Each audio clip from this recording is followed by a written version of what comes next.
What is up, everyone? Happy Monday. I was up very late working on a new project. You saw me probably start doing it yesterday afternoon. But I got it mostly done. Yeah, I got the WAN dashboard done. I'm loving Linux, but how do I install Wireshark? Well, on many distributions, it's just sudo apt install Wireshark. It's pretty straightforward. Wireshark actually has documentation to walk you through setting it up. I haven't set it up in a while, so let me look at the documentation, because a lot of my systems usually have it pre-installed, or my systems have had it on so long I forgot. And then I get to show you the artwork that I made. Yes, it's a logging server, but it's art! So yesterday I talked about how this is going to become my logging server and basically the SIEM, the Security Information and Event Monitoring. So we already have it feeding some of my data from my firewall. We're building a single pane of glass. So the idea is I can go into this device, see everything going on in my network, and then soon I'll be able to see the behavior of the devices. We'll have WASA tied in, get WASA dashboards. Am I using WASA? Yeah, I just said that. Literally as you're typing it. And the reason why I'm going with WASA, I originally want to go to the CrowdStrike, but it's going to require a little bit of money to get all the APIs and stuff that I actually am used to doing. And I can do a lot of the same stuff with WASA, at least for inside the lab, to do the EDR portion of it. But right now the logs are going in through OpenSearch with Logstash fed in from pfSense via Telegraph, as well as the syslog just being sent over. And yeah, eventually I'll rework all that to have it work with Graylog.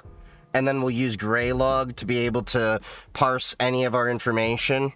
It's like Splunk, but apparently Graylog's a lot better. Seem to forget the admin passwords. Yeah, like I thought, it's sudo apt install Wireshark on Ubuntu.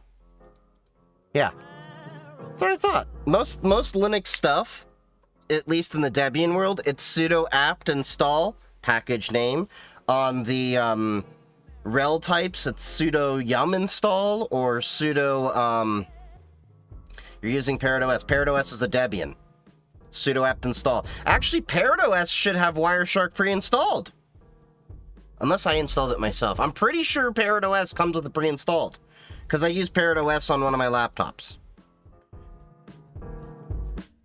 But yeah, if it's Parrot, sudo apt install Wireshark. It should be upstream in the Debian. You're using the home version. Why? If you're trying to install the security tools, I'm just curious why you went with the home version and then go to add that. I would have done what I did, which is get the security version, even though I mostly don't use it for that, because when I do need it for something, it's there. And it's amazing as many tools are on ParrotOS and everything, still lighter than Windows. They use Linux P Home Edition. Is that a thing? Or are you just trolling? I don't know. There's so many. I remember there was Lindos years ago. And he got sued to have to change that title. But let me share with y'all the piece of art that I built with Grafana. So yesterday I showed you, hold on, which one was it I set up? Oh yeah, it was this one. Perfect. Okay. So I'm gonna have to cut in and out because we're gonna be passing by my IP addresses and that, so, I'll give you the top view. This is what I spent 2 days on building. Look at it! Look at it! And why are we not getting logs? I'm gonna have to troubleshoot that. I've been trying to get this working with pfSense. There's a Python script I have running on pfSense to forward the logs in and enrich them with GeoIP data and other things that I need. So basically, this is the entire system here. So you can see there's both of my WAN connections. I have a failover for cell, so I sent some packets to do a test. You can see the protocol distribution, the event type distribution, the alerts that I've had in the past 24 hours, the amount of events, and you can even see that. And then come back for a second here. I'll show you the rest of it. So there is a top 20 for IP addresses, source IPs, destination IPs, and DNS queries. I'll show you a picture of what that looks like. There's also some sites that I look at. Some of my work stuff's there in a top 10 destination port. So I'll show you the sanitized version, but you can get to see the live version, which is this. So at the bottom, it's pulling from Suricata, all the different groups that are it's hitting, what the threats are, the severity it's classified as, protocol, source IP, all that stuff. And then it's even enriched with country code data, so now I have a map of where they're all coming from. That's the WAN side of it. I'm going to be making a LAN side to monitor everything, you know, for east-west traffic between VLANs. So that'll be my next project that I get on with this after I figure out why the hell the logs are not working. That's been a fight. It's still in test. And I will have this all open sourced. Rest assured, it will all be open sourced. But I will open source it once it's ready. It's nowhere near ready right now. If I have forgotten the was a password, how do I recover the password? Well, you just reinstall the whole thing. I don't know, I haven't dealt with WASA, but I'm pretty sure there's a way to backdoor it, like there was the time that I did the similar with Grafana. But this is the important time when you should learn about password managers. I like Proton Pass and Bitwarden, but I am affiliated with Proton Pass. So, they have a free version. If you do want to help out and support the channel, you can go check the links in bio, and they will get you set up. I like Proton. They have a nice email and they have VPN, they have private storage, they have a private AI, which I'm still wanting them to give an API for. The password manager, they have aliasing for the email and password manager. The reason why I like their password manager the most, and no, it has nothing to do with the fact that I'm affiliated with them, I affiliated with them because they are a good product, is that unlike many other password managers, where yes, you can have a different password for every single account, you can also have a different email for every single account, and it forwards right to yours. And you can even use your own custom domains. I've set up my own custom domains, so I'm going to start moving some of my accounts over to those. So if I ever do leave Proton one day, all I have to do is set up the routing through those accounts as a wildcard, and boom! set all up again. They also have a thing called Simple Login that allows you to do aliasing. It's included for free on the Pro plan, so you can have as many aliases as you want. But you can also, on the free plan, without even using Proton, get up to 10 free aliases, so that way, like, you can give a junk email to marketers and all that, and then if it gets too spammy, or, you know, starts sending you malware, gets leaked or whatever, just kill that email off. Can you use Parrot OS Security Edition as a daily use? Yes. There's really no difference between the daily and the security version of Parrot OS, other than the security version has the security tools installed. The Home Edition was created because people like Parrot OS so much, they're like, hey, I want to use this as a daily driver, I don't need all the security tools. I just use it as a daily driver with security tools because there's been quite a few times where I'm like, hey, I could really use Wireshark, or this tool, or that tool, or maybe I want to, you know, fire up Burp Suite and do a cookie replay, or whatever, yeah. I want to use GNOME on FreeBSD, what is your advice to me? To seek therapy.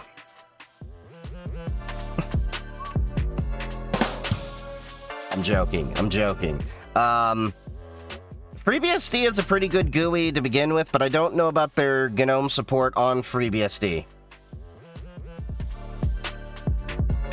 What is your option, GNOME or KDE? I'm actually leaning more towards Cosmic once that gets more to stable. I'm looking at using it for my main driver once Ubuntu, Pop! OS 2604 is released. Yes, I know 2404 is due next month, but with 2604 just right around the corner, I personally don't see the point on going from 2204 to 2604, because 2204 technically still has support till 2027, so I will upgrade around April, May,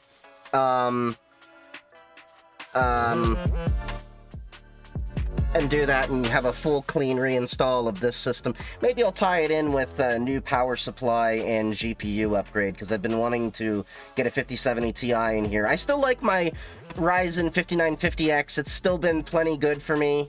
I don't really see a need to upgrade. I don't even see a need to go past 64 gigs of RAM on this, even though my laptop is 96. That was more of a, it was 30, 40 bucks more. Why not? Although RAM prices are getting insane. Hearing loads of backlash. Loads of backlash for what, GNOME? Or something else? So can I run to upgrade to Security Edition using Terminal? I'm not entirely sure. You might have to look that one up. I'm honestly not sure, because I've only used Parrot OS with the security tools out the box. I've never used the Home Edition. Yes, I'm still on Pop! OS. I am still on Zip Up. Alright. I'm gonna do this. But, just so you guys are aware, this right here is me having to test and work out different things. I gotta clean up a lot of these. These are test scripts and everything to get to the point that I was in. I literally just deleted, like, 30 or 40. Like, look at this archive right here. Like, look at that archive. That's just all the stuff I used to get to this point. Between YAML scripts, bash shells, I think there's a couple Pythons in there. Yeah. That took a lot more work than I expected. Is Pop GNOME? Right now it is. It'll be Cosmic on 2404. But right now, I'm gonna see why my log stopped working, and I have a feeling that it is the pfSense script is hung.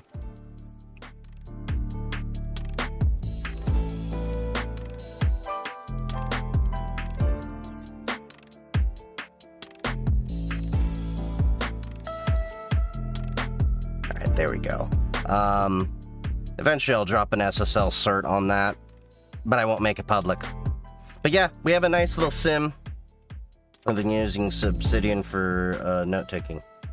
What is the best video editor for free? Kden Live. I use it to edit all of my videos, which, by the way, I have a couple of videos coming out soon. I gotta record them. A couple of them are going to be sponsored, but they're secrets management and how to, you know, securely do your projects, as well as some of my fun projects. The problem that I have is I want to cover one video with a lot of my projects, and I keep making other projects. So, like, I finished writing the script, then I made Yo Mama as a service, the Yo Mama bot. Yo figure.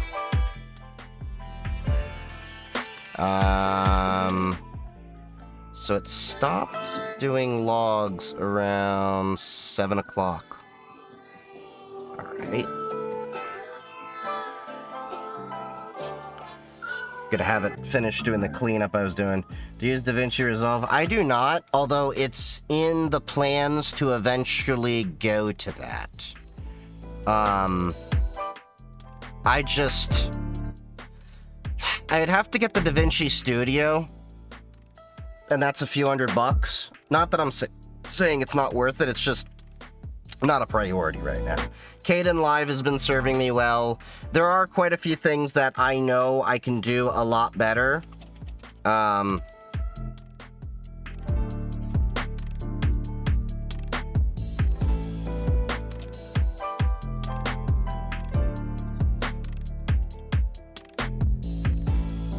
Data an hour ago.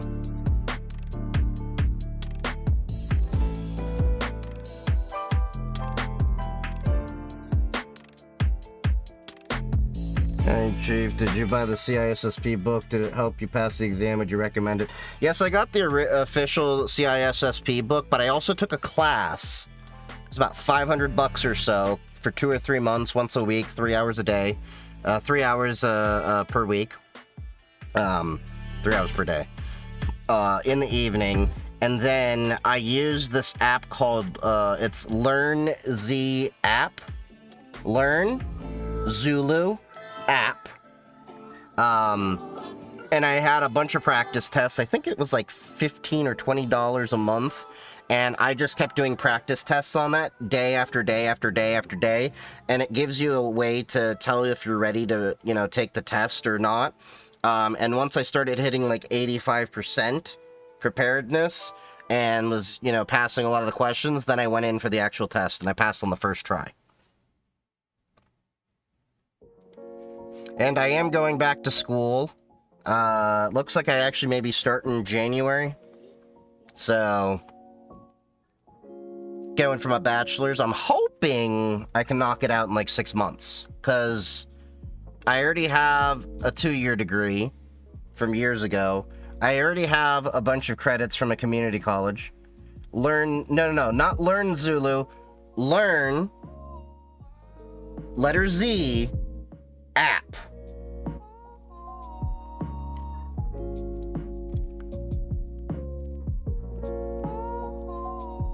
But, yeah, that app should help you out quite a bit.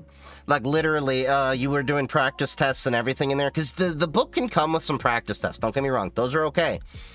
But the app lets you get a bunch of randomized tests and quick tests. So you can do, like, however much time you have. And so, like, literally, I'd go to the bathroom while you're popping a squat. Answer some questions. Is Pop! OS still your go-to for my desktop? Yes. It is still my go-to. For servers, I tend to go in my home lab for Ubuntu on stuff like this, which is my logging server. Ubuntu Server Edition. No GUI. We're headless. Like Ichabod Crane. Sleepy Hollow reference.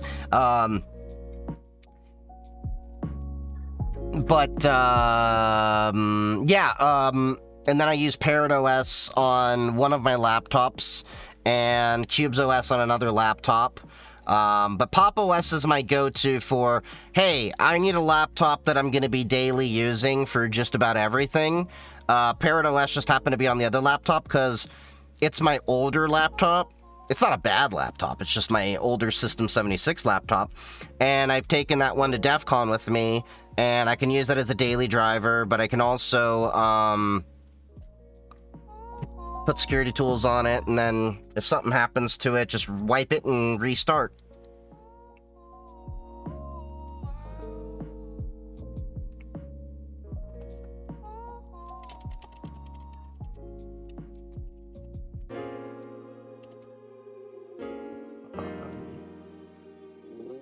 All right.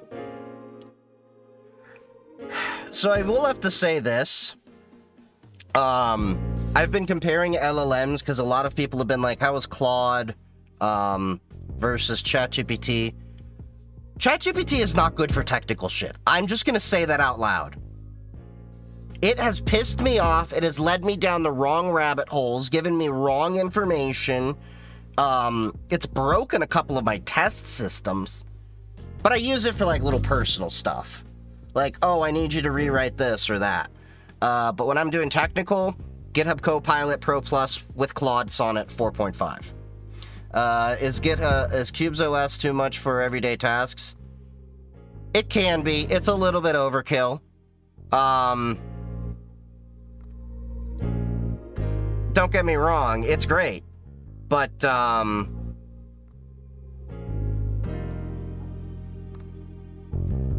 Perplexity. I keep hearing, you know, people say that, but it's not been It's been Timestamp, let me check if the forwarder is still running. Gotta log into my firewall. That's why I'm not showing the screen right now. Firewall shit. There are certain things I will show you when I record it on a long form video because I can then censor it, but not on a live stream. There's too much that I can accidentally like expose. Perplexity is a fantastic search LLM, but for productivity, nah. Yeah, that's why I think I'm gonna enjoy when I get N8N set up, so then I can actually have my own LLM, tie it into other LLMs, so it'll be I forget what the term is, but basically use that LLM to feed another LLM information to do that other LLM's better stuff. Because I know my local LLM is not going to be that great. Yeah, I mean, it's going to be good for what I need it to do, but it's not going to be like, you know, equivalent to like Claude and stuff like that.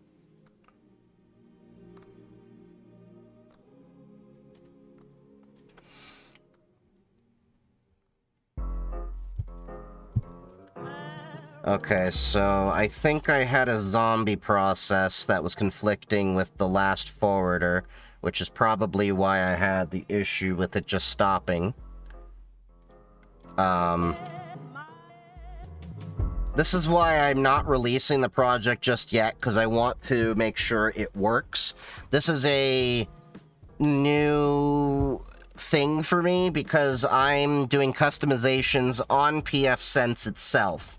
Once I get all of this figured out, I'm gonna work out the LAN side of it, and then I'm gonna rework the entire thing to work with Graylog, because right now it's using OpenSearch and Logstash, and it's working fine for what it is, but I ideally like to have it in Graylog. The reason why is not only can I have visibility into the metrics, but I can also explore and dive and then start analyzing what data is coming through a little bit better. Similar to like Splunk and stuff like that, but, you know, Splunk is kind of a pain in the ass.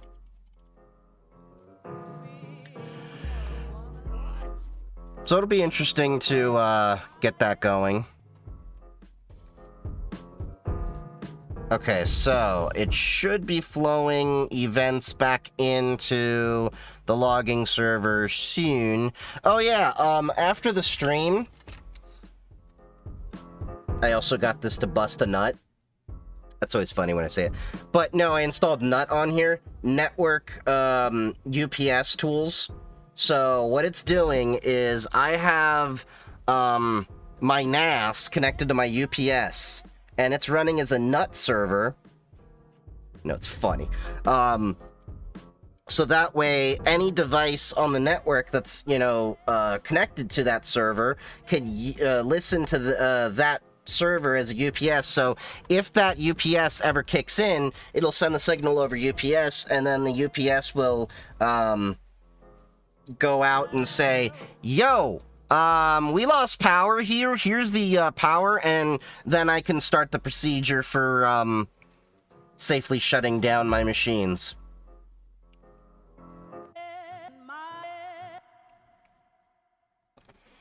Yo, bust a nut. Always funny when I talk about nut.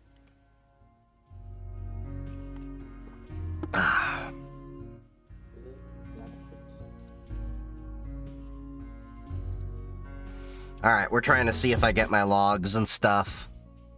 And then we'll get some videos pulled up here in a second, because I still gotta do the whole review on stream stuff we had.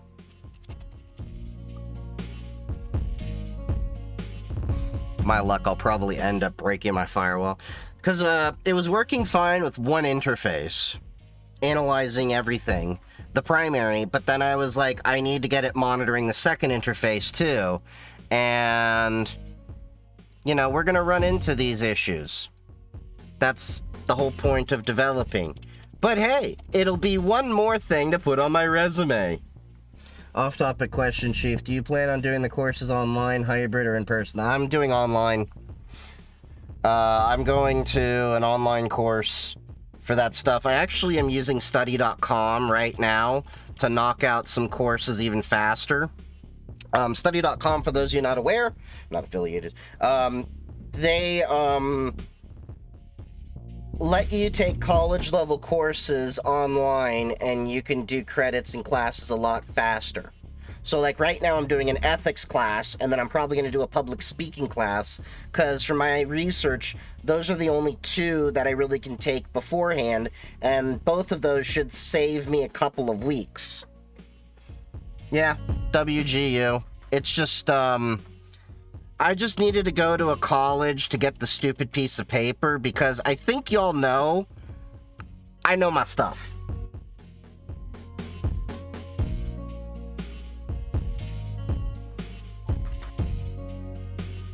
Okay, we're gonna keep the debug log. I had debug mode disabled on this, but I'm gonna keep debug mode enabled for now. I've never heard a bad thing about them. Yeah, it was kind of iffy because it's like an online school, and of course that can go either way. But I've heard good things from the people that go there, and it seems like they're not a degree mill. But I'll probably need to spend at least 4 to 6 months, from my understanding. Hopefully not much longer, because that way I only have to pay for one term, and that'll be a cheap bachelor's degree, so it's like, why the hell not? Even if it ends up being 1 year, why the hell not? But of course, this is going to cut into my content creation time. I hate that HR departments gatekeep so much to where a piece of paper is what they determine talent. Oh yeah, I can definitely tell I've been getting passed over from jobs because I don't have a bachelor's degree, and what annoys me is, look at my GitHub portfolio. Look at the content I've made and the subjects I've talked about. I'm teaching people that have bachelor's degrees and just graduated because they don't know half this shit. I'm not trying to say that to be an egomaniac or anything. I'm trying to point out there's a lot of people out there who know more than a lot of the people that just got the degree. A degree is not really proof that you know anything. It's proof that you can pass a test and you can follow instructions at best. I'm also in search of an online school because life didn't go as planned. Yeah, that's kind of why I'm going with it. So originally, I haven't hidden this. I had to go to ITT, so I was not much of a high school student. I barely graduated because I was bored as hell. I was one of those people. Anyway, I was literally one of the last classes to graduate from ITT. So I didn't get the opportunity to go to a bachelor's, and the issue was there weren't a lot of colleges out there that would accept your associates. So like some of the colleges I looked at were like, oh, you're gonna have to like restart. I'm like, F that! So I did get my loans forgiven, but I do have the associate's degree. So a WGU would take my transcripts, then I sent over my community college ones as well, and they were like, why do people get a bachelor's degree in the first place? Because right now, it's the new high school degree. The problem is,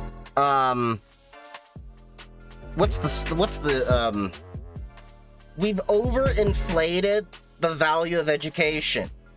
It used to be just get a high school degree and then you'll be able to do fine. Now it's like, oh, just go to college, get an associate's, then you'll do fine. Now it's like you need at least a bachelor's, and in some cases, a master's. Then the ultimate BS part of it is, great, you now are saddled with $40,000 to $50,000 or more in debt. Now you need to go get a job. Hey, we need a bachelor's and several years of experience. But I don't have the experience, but I have the degree. How do I get the experience without getting the job? But I can't get the job because I don't have the experience. So you have to do this crafty shit where you basically corporatize how you did retail work. That's where I think a lot of people miss the mark, and they're like, I really can't get a job. And I'm like, talk about how you were handling customer service, and, you know, there's crafty ways that I've seen people, like, reword that they were a waitress or that they were a retail clerk. I just got a 1-year certificate and it's worthless to HR gatekeepers. Yeah, and you know what the even worse part is? Most of these HR people are not even qualified to review the resumes that they are looking at.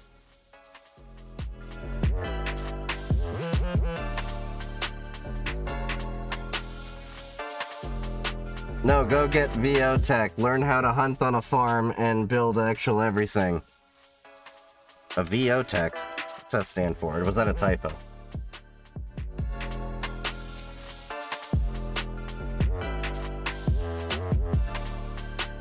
I love how when people do come in and say, is this live? Like, I have time to record a whole entire live to then post as a live. I barely have enough time to do a lot of my own projects. But seriously, it irks me, the whole job scene, and they keep saying that there's a shortage of people in cybersecurity.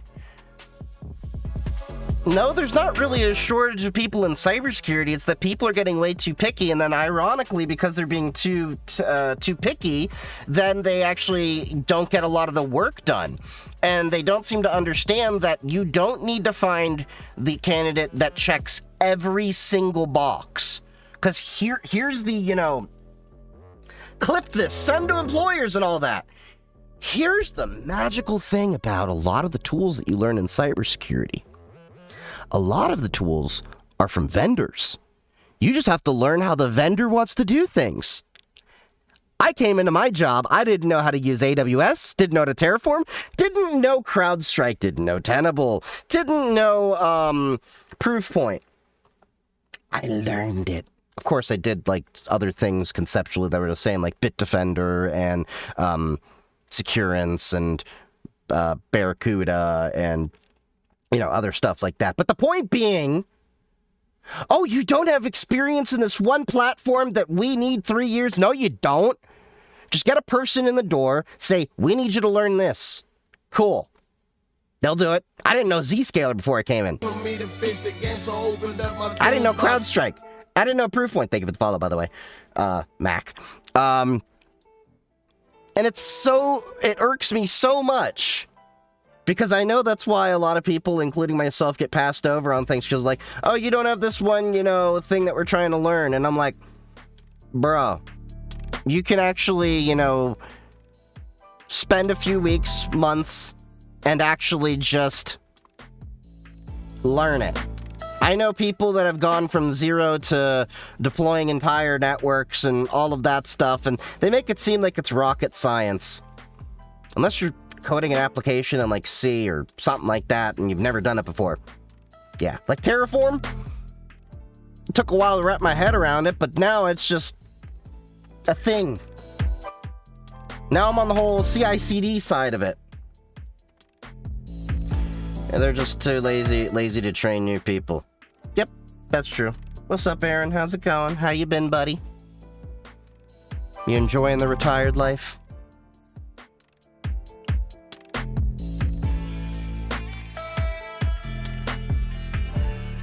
Pretty sure whoever's working the cybersecurity around me knows what the WTF what they're doing.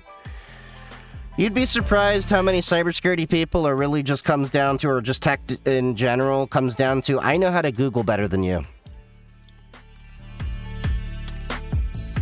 Left Linux because of Fortnite. There's better games than Fortnite. I don't understand the appeal. Way better games. And I'm not saying that just because, you know, oh, you should have stayed on Linux. Like, I'm saying that in general.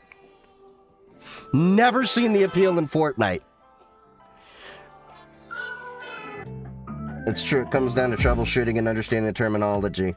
It really does. Just in a first-class seat over the ocean somewhere. Well, enjoy yourself, buddy. That's what you meant by front hashtag from 10,000 feet and 550 miles an hour.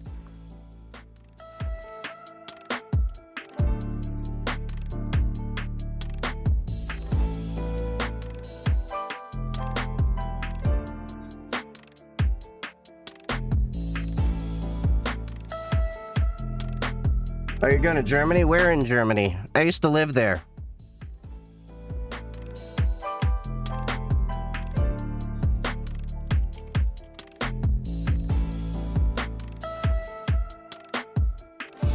But yeah, oh yeah, it's going to be interesting with the Steam machine. So, I have a feeling once the Steam machine comes out, a lot of developers are going to start understanding that they're going to have to actually develop more for Linux, because we're starting to see now it's crossed the 3% mark. I know 3%, ooh, big deal. That's more users than are on Mac on Steam.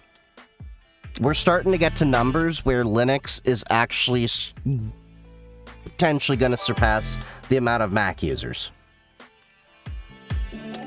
And the funny thing is, there's been no better marketer than Microsoft themselves. They really crap the boat. Did you hear about the whole agentic AI thing they're starting to do? Lay over in Frankfurt, then hop to Riga for class. I like Frankfurt. I used to live near Frankfurt. Nice little area. But yeah, so Microsoft is going all in on this AI crap. Let me put it this way. I'm not opposed to AI crap. I mean, I use it here and there. I'm opposed to having it on by default. I do not like AI browsers, and I certainly don't want AI in my operating system. Like, what is it, the Arc browser and ChatGPT, Atlas? No. Those can go pound sand as far as I'm concerned. No. Microsoft Recall? No. Microsoft Copilot built in the operating system? No. That whole agentic AI thing they're trying to do now, where, you know, Microsoft can it can allow you to do actions agentically. Yeah, that's going to be a security issue right there. There's so many things that Microsoft is like thinking about. They're like, hey, can we do this? And they're not thinking about, should we do it? I think Microsoft has genuinely run out of ideas. I'm not joking. I think they have genuinely run out of ideas. That's why they can't develop any new games anymore. Like, I remember Microsoft used to be the shit for gaming. I loved Xbox, the original Xbox. I remember when Halo came out. Halo was awesome. Halo was groundbreaking, pretty much. You had amazing games. And the Xbox 360, pretty great. We got Gears of War. We got so many different titles that were amazing. And then the Xbox One X came out, and then they kind of just, yeah. And then they did the whole Game Pass thing, and at first you're like, yeah, it's a good value, you know? But then I was like, always sitting there like, I don't trust Microsoft. They're going to do something shady with, and sure enough, they did. And I really think Steam, Valve, can beat Microsoft in the console gaming department. I really do. And I really think right now, we are Leia, And Gabe, I forget his last name, he is our Obi-Wan. Help us, Gabe. You are our only hope. Because, Microsoft really wants to inshitify the gaming scene. If it was not for Valve, Microsoft would have had, like, the entire game market basically through the Microsoft Store like they've been doing. What's up, Spooky? My kids loved Xbox. Xbox was awesome. One of my all-time favorite games, besides the Halo series, Kingdom Under Fire. Xbox exclusive. One of the best real-time strategy games. Don't know why they never did it again. That's beside the point. Gears of War. Loved that franchise. I cried like a baby when Dom died. I did. I really did. I shed man tears. What's up, Kara? I have an Xbox Series X, been feeling like that SpongeBob meme of, come on, do something. I had an Xbox One X. I literally, no joke, I think I put like 100 hours onto it in several years, to the point that when my buddy got divorced, he got kicked out of his house and was staying at his dad's, and he's like, I got nothing to do, and I literally unplugged my Xbox and I said, here you go, here's a controller, there you go. Handed him my Xbox. And I handed him a few games, and I'm like, have fun, enjoy. I barely touch it, I do gaming on PC.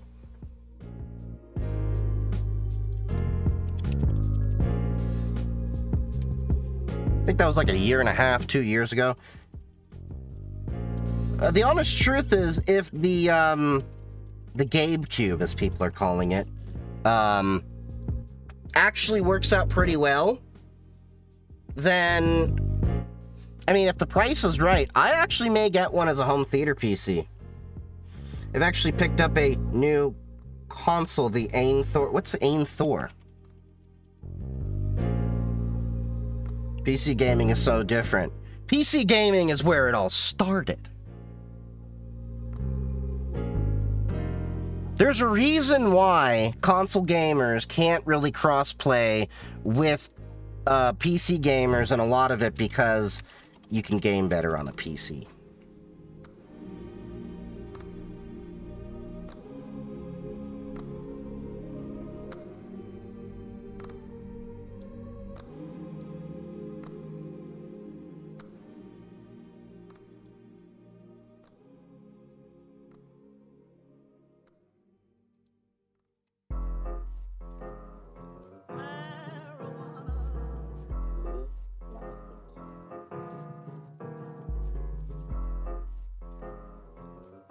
I love PC gaming, but man, some games are perfect sitting on a couch and vegging. They are. Like, Hollow Knight Silksong was a good one. Black Myth Wukong, another good one to, you know, sit on the couch and play. There are games that definitely need a controller, which is why I'm going to be so happy to get the new Steam controller. I'm looking forward to that. It looks nice. It will finally be able to pull me away from my Xbox 360 wired controller that I've had for years. Like, I think this thing is, like, no joke, like, close to 10 years now. I do clean it. I definitely am planning to get their controller.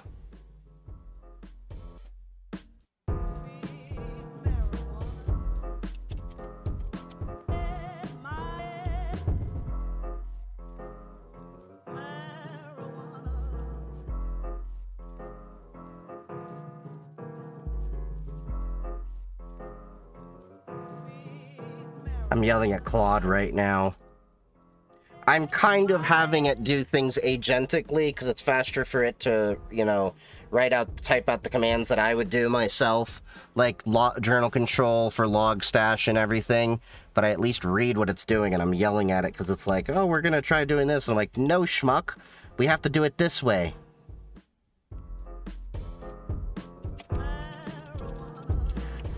So, like, in terms of priority for when it comes to those devices, definitely looking at the controller. The Valve frame, the glasses they have, is something I'm looking at potentially getting, insofar as, the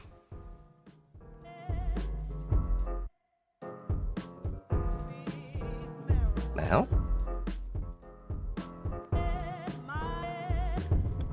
Oh, it's running that command. Okay. So yeah, the Valve frame looks interesting if it's just its own computer. Steam didn't happen to mention when they'll announce pricing, did they? They didn't say when they'll announce pricing. They just said that it should be released early 2026. I did see there was someone that did an analysis on the hardware build, and they said that basically the GameCube comes out to around, like, I think $450, give or take, in terms of hardware. So if they slap on, let's say, a generous 20% or even 30% margin, if this is all speculative, so it could be way off, it could actually be a very good buy. Wonder if the Valve VR headset will be good on Linux. Yes, it will. The Valve Index already has full Linux support. Valve has guaranteed Linux support for all of their stuff. Remember, the Steam Deck is Linux. So the Steam controller, all the Valve stuff, they guarantee Linux compatibility with it. They've been making their own Linux operating system for a few years now. Even before the Steam Deck, they had Steam OS originally. They had Steam machines years ago. But the ecosystem was not nearly as mature as it is now. Steam keeps making press releases and is saying 1K because they said no to around $600 to Linus. Which Linus? The one that actually matters, or the Canadian one?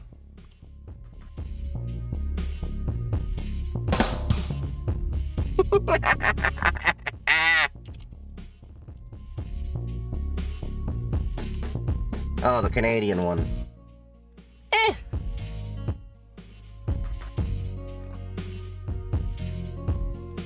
I don't really watch Linus Tech Tips anymore. I have not in years. Especially after the whole, whatchamacallit, Gamers Nexus kerfuffle and a few other things. Well, even before then, I was like, I don't really want to watch the dude. He's not even really that entertaining, because it's like always just, they rush it, there was issues, things like that. Although I have been seeing a lot of his staff, or now former staff, is on to do their own things, and I actually watch a few of their channels. I can't remember their names, but I've subscribed to a few of them. But a lot of them aren't really just doing the general, like, you know, tech stuff like that. They're getting into other niches that I kind of enjoy.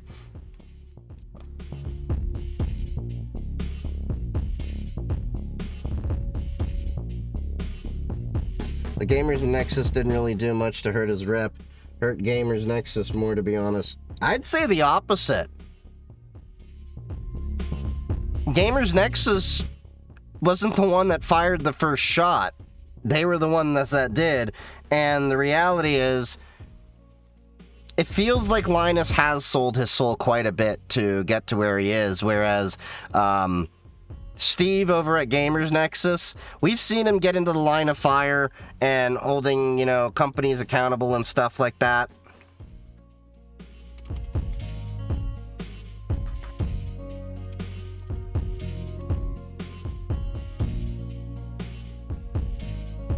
Gamers Nexus keeps starting drama with random people. That was like his fourth drama he started.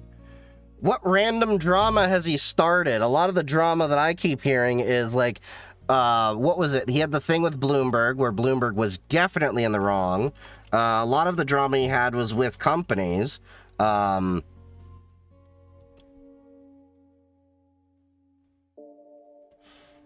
the honest truth is, like, Linus did a lot of this stuff to himself at a certain level, too. Yeah, and everyone I've talked to has pretty much said the same thing. It's like, I still watch Gamers Nexus. I don't watch Linus. He's gone after small YouTubers a few times. Okay, he's gone after, but you didn't say why. Because here's the thing. That's like saying, hey, Chief has gone after a few small TikTokers. But there's also been a lot of bad advice, and sometimes illegal advice, that people have given from small accounts. So it's one of those like, okay, he went after. Why? That's the bigger question. I watch Gamers Nexus and Level 1, pretty good enough for me. Same. Do not remember, but it was not for significant reasons that I'd call valid. Well, if you don't remember, then I think it's pretty much a nothing burger, to be honest. If you have sources and citations, I mean, I'm all up for, rethinking my opinion. I mean, new information comes out about all sorts of things all the time. I'm not saying, like, I'm gonna, stand on this hill and die on it, but from what I've seen so far, I don't really see much that is warranting, like, do I have issues with Gamers Nexus here and there? Yeah, but you could have issues with everyone. There's something I've noticed, and I'm not trying to write up an article. I'm not asking you to. I'm just saying, from the years that I've watched him, I've had more issues with Linus than I have with Steve. There was a lot of errors, omissions, or, like, I remember it was just like he was so on a grind, Linus, to push a video out every single day, that there were so many things that went wrong. Coming off aggressive here, it's word limit, I swear. No, I'm not taking you aggressive. Look, I always try to take in consideration, this is text. We can't understand each other's tone. Well, you can understand my tone. So I try to give people the benefit of the doubt. I'm not, saying like, let's go out and take this out back. We're adults. Physically, mentally, I'm still like a 6-year-old some days, but that's a different point.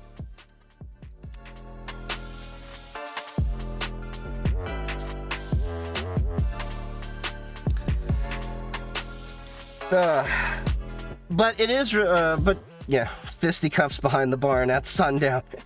We gonna drive high noon.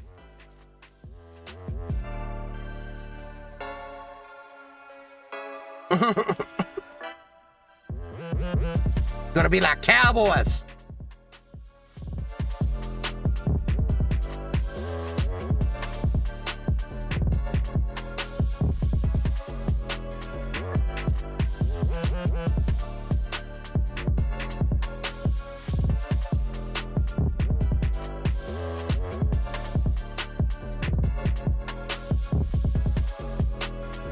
Okay, did we get any new logs in? No, we have not.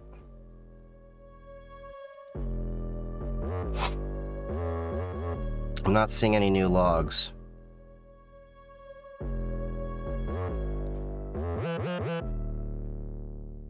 It's good we respect each other's opinion. Yeah. Look, we're adults around here. We're not Hassan Piker.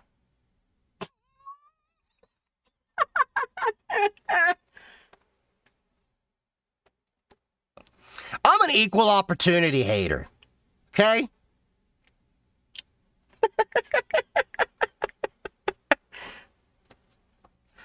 I will be honest and say that I'm not much for, following drama, but I have been enjoying the drama around, like, that scene of it. I don't think I get the Hassan Piker joke. It's okay if you don't. It's okay if you don't. Because the honest truth is, you're better off not knowing. It's really not worth your time if you don't know about it, but basically, the long and short of it is, he's a political commentator that got a little too big for his britches. He's said a lot of things that are double standard, actually supported terrorists, and recently, apparently he shocked his dog with a shock collar on stream and has been trying to say no he didn't, and there's like people going back in his videos be like, no, he did multiple times. Miss him on Netflix. No. That was Hassan Minhaj. Different guy, not Hassan Piker.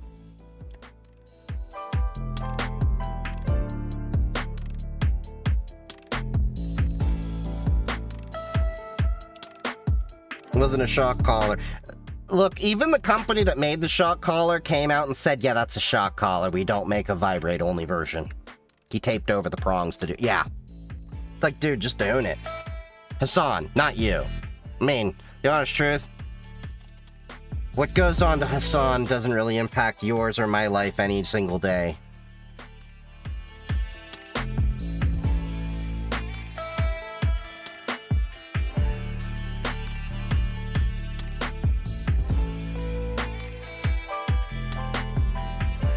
Repeatedly, dude is nuts. Oh, yeah. Look. My philosophy is this. We're all humans. We're all capable of making mistakes. Just own your mistakes when you do make a mistake. Because the worst thing you can do is just say, you know, repeatedly just not own up to it. Look, we're all humans. We're all going to make mistakes. You're going to learn more from failure than you will success. I'm not perfect. Have I done some stupid things in my 20s and my teens? Abso-frickin-lutely. Do I agree with it? Abso-frickin-lutely not.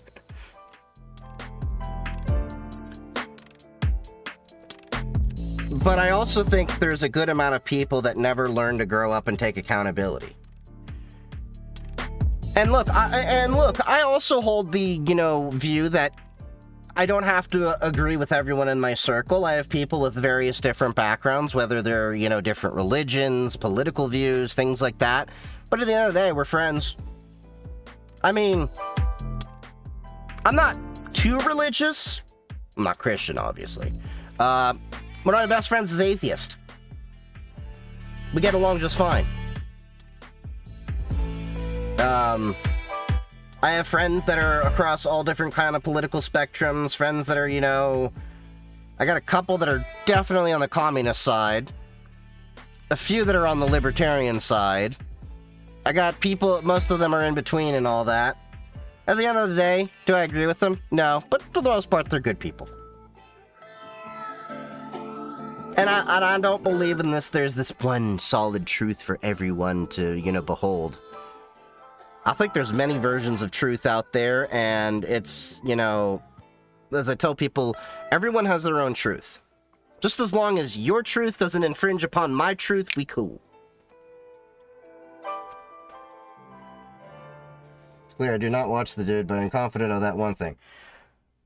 I wouldn't be too confident about it. Like, there has been a lot of people in looking into it.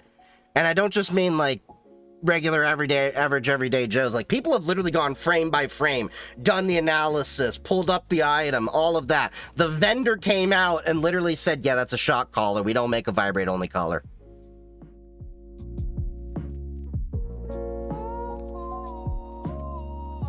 Start digging in, yo, but what? I did have to look it up, and the company did not make any statement about the collar. I remember there was. It was, I think, many weeks ago. I think it was somewhere on Twitter or something, but I'm not really on Twitter. It was shared with me on a link that I did view it. I have a Twitter only for research purposes. And I mean that in the literal research purposes, not for the, you know, gooner kind of way of research purposes. We have other things for that. Real men of culture.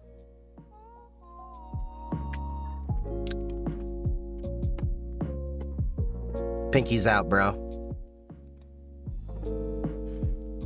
Likely fake since there's no evidence of this. It's the internet. Everything's fake on the internet. For all you know, I've just been a real, you know, I could just be like some random tiny dude in a fat guy suit, that, you know, has been here, and then, like, one day I'm gonna pop off a Halloween mask and be like, ha ha, I got you, motherfucker!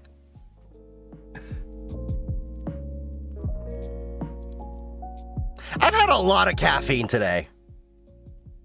But Grok says it's real. I don't believe shit Grok says. The only Grok that I trust is a Grok parser in my, security tools like I was doing with Greylog. But that's not the Grok that you're thinking of. That's just a whole other thing.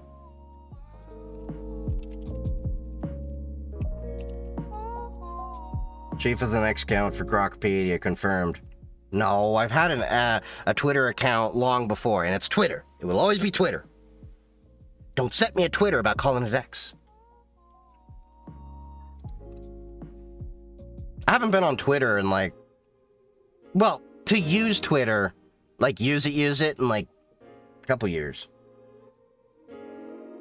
The honest truth is the day they killed my API access was the day I said, I'm out!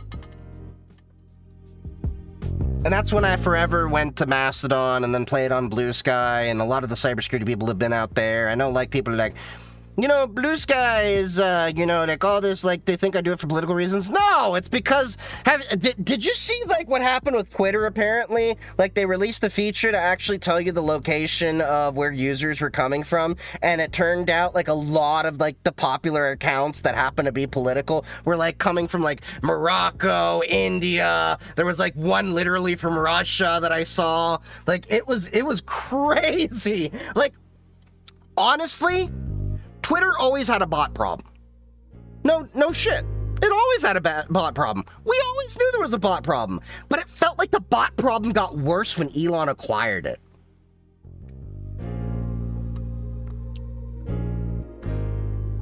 Yay, I fixed my logs. Kind of. That's what I've been doing this whole time. I just haven't been able to show you because... sensitive data.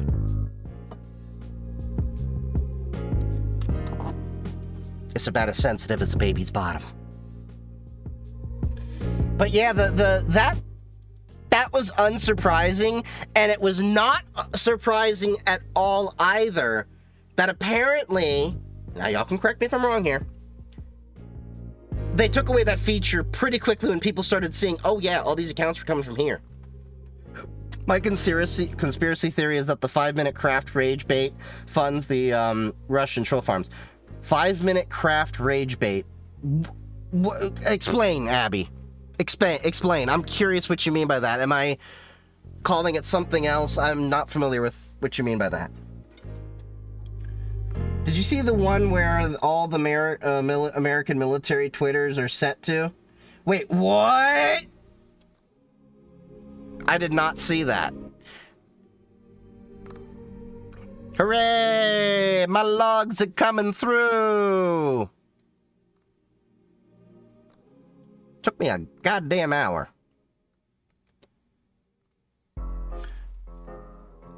All the American military accounts are in Israel. Interesting. Although, to be fair, devil's advocate here, I know the US military has installations everywhere, and they do actually do joint trainings with Israel. Like, I've seen Marines and Air Force when I lived in Israel a few years ago. Kind of shocked me when I was first there, but I was like 18 at the time.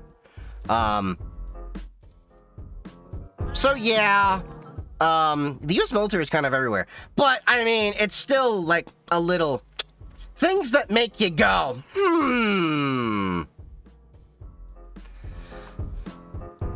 The video of the fix, the conspiracy theory is that the videos of the fixes and stuff that's done in a ridiculous manner, I can find an example and put it on Discord. Yeah, if you can do that, please. Wait, you talking about like those TikTok and YouTube videos where people like fix things and it's like redneck rigged? Like that way, and it just kind of makes you like go like, no, we don't do that. That's not compliant with code and construction or stuff like that. Or am I thinking of something totally different? That one. Okay. That's a solid theory. I need to add that X-File sound of like do. I need to add more sounds.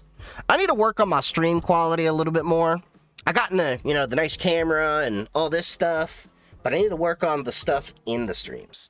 And it's like 95% concrete. Yeah. There's some fake news crap about the DHS Twitter being in Israel or something. Oh, really?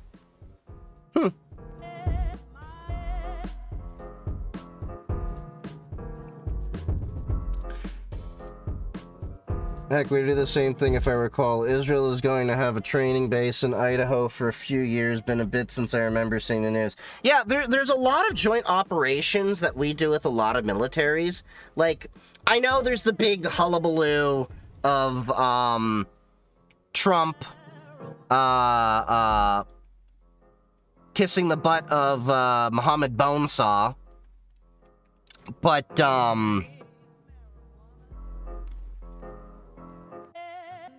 if I recall, they have kind of been, I wouldn't say an ally, but neutral. And now they're like a non-NATO ally. And it's kind of interesting how he's basically doing that to like be able to sell stuff to them.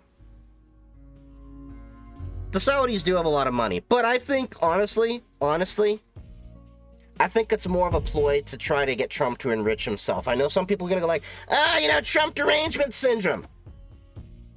Like, look around at half the crap he's been doing, and, like, tell me. Like, this is how I tell people to think about it. I wasn't a fan of Joe Biden either before I get down this rabbit hole, and anyone accused me of this. If Joe Biden had done the same thing as Trump, would you be upset at him? And that's what I don't like about politics, is the amount of double standards that people will have just because that person wears your color jersey. Look at the Ain Thor. I'd love your opinion on it. Oh, yeah, we can look at that. I just wanted to make sure my logs were coming in. So, we got logs. We got beautiful logs. They're pretty. Look at that.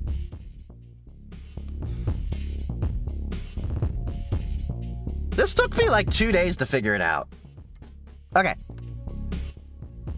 Let's look up this Ain Thor. How do you pronounce it? Ain Thor. Okay, $300. Okay, the price ain't too bad depending on what it's got. $350 for mid.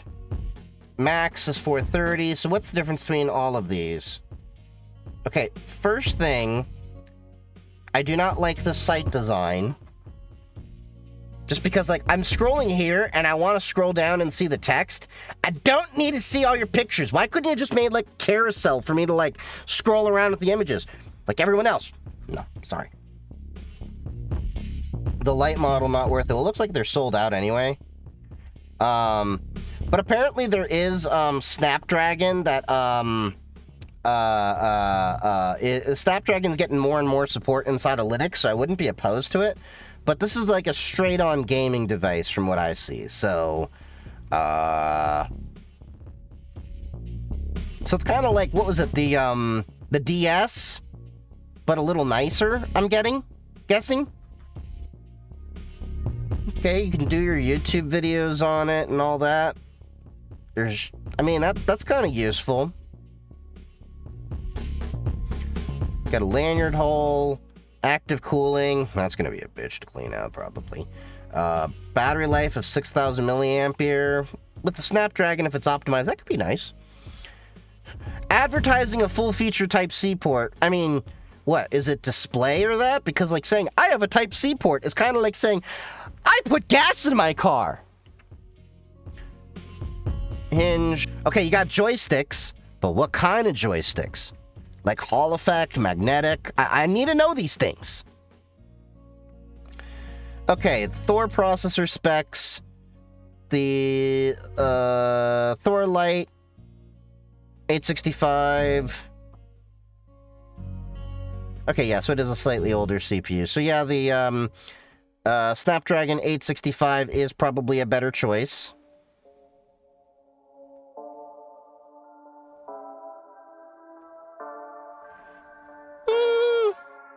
I mean, it seems okay. The question I have,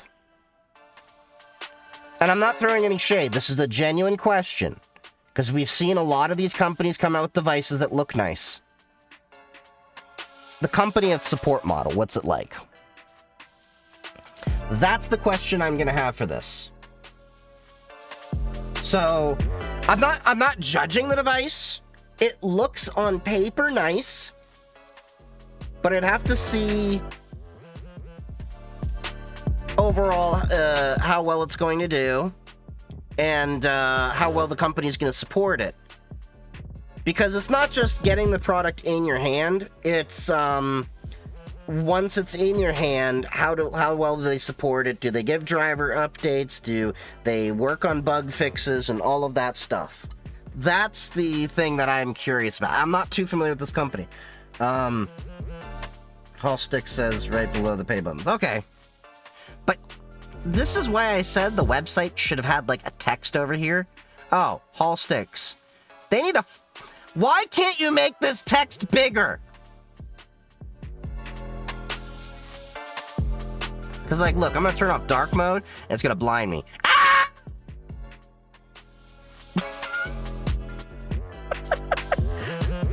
Yeah, that is really bad website design.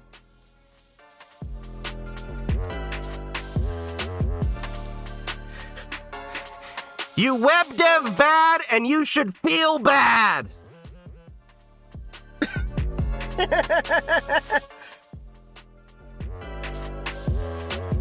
What are the typical tools used in SOC analysis? So, you're going to usually have a SIEM tool, similar to what I'm building with my stuff. So, you're going to have, ideally, some dashboards. But that's usually tied into a SIEM, a security information and event monitoring system. That can be CrowdStrike Next-Gen SIEM, that could be Splunk, that could be Graylog, that could be Datadog. There's a lot of different ones out there. But basically, we'll just say a SIEM. You're going to also have EDRs to be able to report to you. You're going to have different kinds of forensic tools, depending on the needs of the company, kind of forensic tools. Like, we have a CrowdStrike browser tool to be able to inspect the website for different things. There is, of course, you know, virtual machines to detonate things in. You're going to... a lot of it's really just like peeking back along email headers, checking alerts that come in through different things. Some analysts do it better than others. I mean, companies do analysts better than others. But it's just going to basically vary from company to company. Oh, thought I heard that. Thank you. You take some? I didn't have dinner, so... Sushi!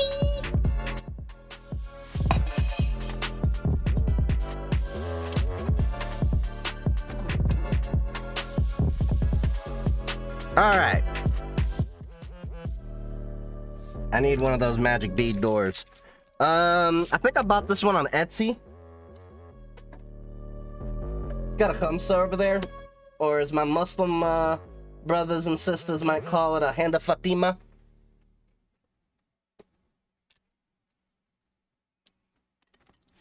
Do you know what Australian sushi is?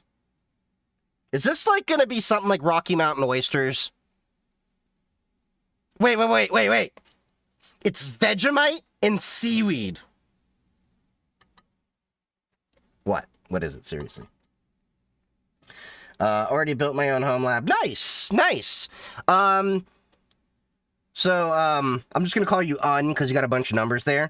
Definitely, if you can, hop in the Discord, and if you also want the Matrix server, the Discord's a little bit bigger than I have. The links are in bio. We have a lot of people home labbing. I share a lot of my tinkerings that I'm doing in there, and we have a great community that can help you get ideas for how to improve your home lab and think about different things. We got people about, so you can get different angles and ideas. Like, I've learned quite a bit from my own community, and that's how communities should be. You're going to learn more from your community often than you will from a textbook, because your community is usually going to be on the bleeding edge of things. So you should be able to grow because of your community, and your community should be able to grow because of you. Yeah, definitely. I I got a few fun bots in there too, so we have the Yo Mama jokes. I can save money now and everyone can eat. Getting money in the daytime, even count it when I sleep. Wake up to getting red, bitch, I do this for the streets. ADHD, thank you for the prime sub there, Real Lion Warrior. Real Lion Warrior. Why could I not say that? Thank you for that. I'm loving this receipt printer little thing that I did.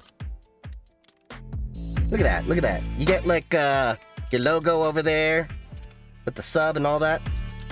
Thank you. Oh, first time chatter too. Thank you. Happy hacking, my buddy.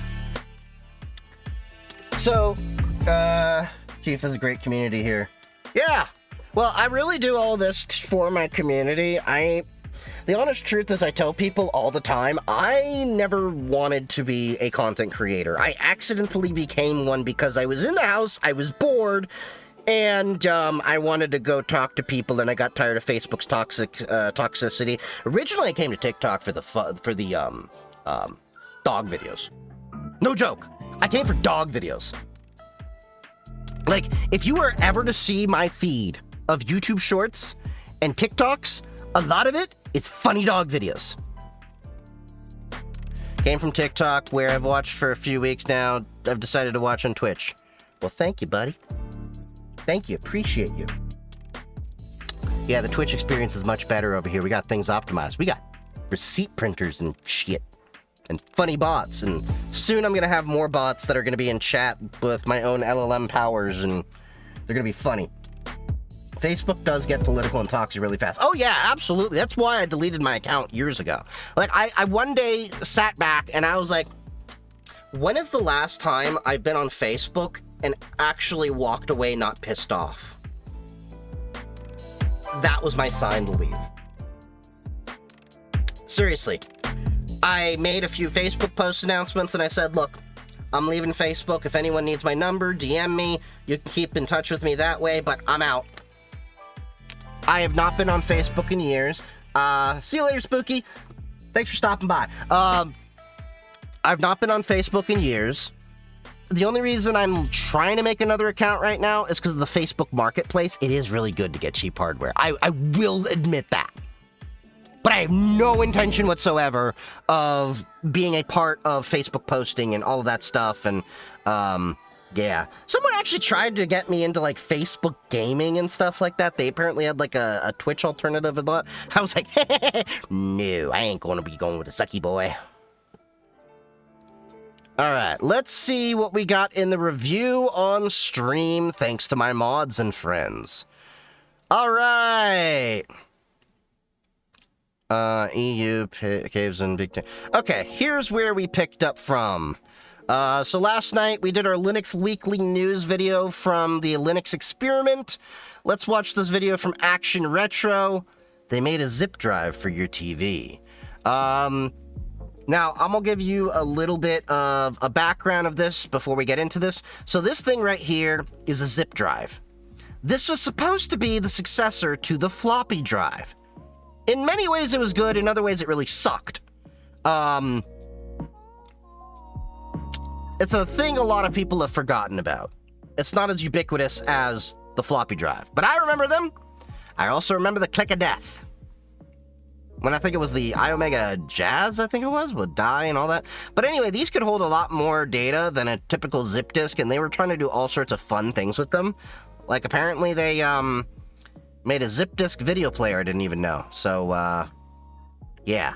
Oh, before I do that, let me make sure the audio stack is pushing out, because sometimes, the capture card will go, there we go. Okay, cool. Front, right. We got audio. Hooray!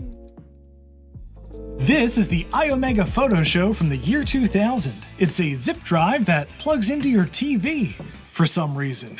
Why would you do this? It sounds accursed. A rather interesting use case. So stay tuned.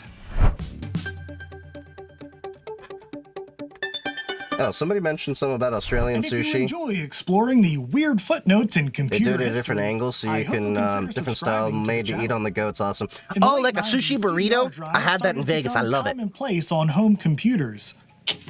where once the zip drive reigned supreme. These things had 100 and then 250 megabytes on a disk that cost $20, whereas CDRs cost about 20 cents a piece in 2000. And these held more than twice the data of the 250. Sure, CDRs aren't reusable. That was what I was going to say, though. But neither were zip drives once they got the dreaded click of death. See, I just told y'all about the click of death. Dead zip drives I tried to repair. So it seems iOmega tried to find creative new uses for the old zip technology. And they landed on this thing, the iOmega Photo Show, spelled with an F for some reason. And released it in late 2000. They wanted to save budget on the letters. Just a regular old USB Zip 250 drive with a couple of interesting additions. It was marketed as a way to view your pictures on your TV, and as such has both composite and S-video out. But as we'll see shortly, that was a rather lame use case. Instead, there's another feature that was probably an afterthought, which turned out to be kind of really useful for the right person. So let's take this out of the box, take a look around it, and I'll show you the one button. What are your thoughts on Jellyfin? And then we'll plug it into a TV and experience. I plan to make a Jellyfin server eventually at some point. It's a low priority thing, but I like Jellyfin. I haven't used it myself. Today's internet is a weird place. Everything you do and say online is... It's a good product. I've liked Believe Me for a while. Disclaimer, I am also affiliated with them, so you've heard me talk about them and data deletion services. So we can just skip this part. I know he's got to get his bag, but this is not anything, if you haven't been on my channel before, that I've talked about already. And I want to get through. In the hands of scammers next. This is exactly yearly. They constant websites to at any time. A huge amount of popping.com/action. I've actually used them at work. They have a business version I've recommended for executives. Code Action Retro. I'll let him get his code in there. Let's open this thing up. All right, the iOmega Photo Show, powered by Zip. Enjoy seeing your photos on TV. No computer required. Picture IQ, whatever that is. And on the back here, we have some delightful. I'm running Jellyfin right now, but having issues with IPTV. And importantly, that uses you can extreme also codes. use this as a zip drive for your computer. Yeah, it's just a USB Zip 250 drive. Extreme codes? Do you mean like ATSC 3.0 and stuff? In the original box. Now we have a stand. Stop! Do not return this product to the store. I doubt you can anymore. Right, a bunch of instructions to connect it to your TV and your computer. That is a lot of instructions. 11 steps to connect it to your TV. It's kind of amazing how much stuff you get that's like new old stock. Disc. Very nice. Photo Show branded. Photo Show, faux show. Here we've got a concerningly thick user manual. Some other stuff. LHR here. There we go. LGR. The zip drive itself. Isn't that another YouTuber that I follow? I can't remember what they stand for. All right, software, remote control. Oh God, please don't be the original batteries in here. Oh no. Oh good, they haven't leaked. Yeah, seems fine. We'll chuck some high quality Amazons in there. Yeah, seems to work. And here is our How many cuts he got on his hand, bro? It is a standard USB zip drive with the addition of S-video and composite video out, I'm kissing audio for some reason. Autocorrect is not your friend. Its actual killer feature is this button marked copy. No, I think the killer feature is it looks like it has got compact flash in there. This is a CF card slot, and this is a smart media slot. Oh, I forgot about smart media! Take all the pictures off of your CF card and just dump them onto the zip disk. So people found that you could take this thing along with your digital camera and hook it up to a car power adapter, fill up your CF card with images, pop it in here, click copy, then erase the CF card and take more pictures. Interesting. That's what they were using it for. Not so much for this goofy hook it up to the TV thing, but for this feature here. All right. Okay, back in the day I couldn't understand that. TV and see if it does. And compact flash was the shit. A lot of us used to use them as boot drives because they natively ran over IDE. So it was like stereo audio. caveman version of SSD. To a slideshow or something. Plug it into our nice Sylvania here. Zip drive into Sylvania was a solid TV. All right. Does this thing not have a power button on it? No. All right, well, the copy button does light up if I press it. Do I really have to use the remote? I do. Ew. Oh, that's stupid. All right, please insert a zip disk to use Photo Show. Don't mind if I do.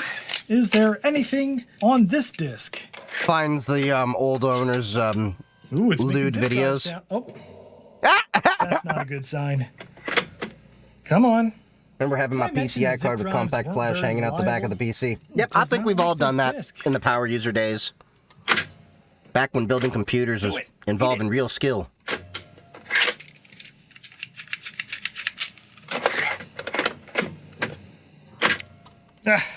Okay, this is a brand new 100 megabyte zip disk. So that was the problem with zip disks, was they would go bad so fast.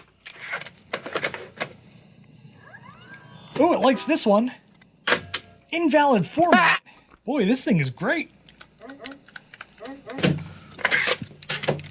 Come on.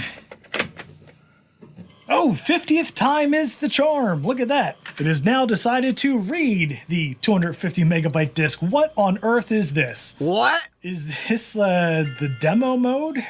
No, this is a slideshow. Let's see, photo grid. Ooh, this thing is slow. Oh, yeah, these are all pictures on this disk. Boy, What are these pictures of? how generous. Hello? Now, this is the most 90s thing I've ever seen. Can't scroll any faster through these pictures. Oh, yeah, there it is, the killer feature. Sticking in a CF card. All right, I guess let's hook this thing up to an era-appropriate computer and see what happens. The good old MacBooks when Mac was Power good. this thing on. Come on. Hello? Pop this disc Whoa, whoa, in. whoa, whoa, whoa, whoa. Oh, man, come on. Hold up. Eat it. Look how old that laptop is, though. I forgot MacBook had a PCM-CIA slot, too, for wireless, because they didn't have wireless built in. Man, that was a wild era. I forgot about, like... I didn't forget, but I remember all the laptops you had to, like, put cards in. Like, laptops didn't even have Ethernet built in very often. Or a dial-up modem, which was relevant at the time. Or especially a wireless card. So you always had to get these PCM-CIA cards and bring them with you to network up. Haven't built a PC in years.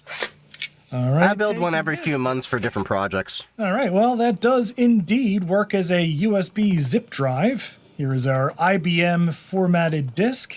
I guess we have to install this software to format it for the photo show. There's M3U and then there's Detected a slight Extreme Link. problem. The I think disk I'm is downstream cracked. of the original M3U, which I That can't doesn't get. bode well. So, Yeah, no again, surprise playback there. errors It on does smart not want to TVs. read the cracked disk. Awesome. All right, well, I fortunately... know there's some I issues with guess one DRM and other person's ATSC ever used 3.0. this We've been thing, talking about backed that up the going disk through with the to FCC Internet right now. Archive. So hopefully we can install this software after all. Okay, well, I've installed the software, but I've come across what appears to be a gigantic glaring omission. You see, this is a zip disk in Mac format, and according to the manual here, if we insert a non-IBM formatted disk, this will just spit it out if it's hooked up to a TV. So what we should be able to do is hook this up to a computer and format this as an IBM compatible disk. Unfortunately, forgot. if we go to the erase function, our only options in macOS are macOS Standard and macOS Extended. There's no way to format this for a TV using the software it came with. Ha! Way to go, iOmega.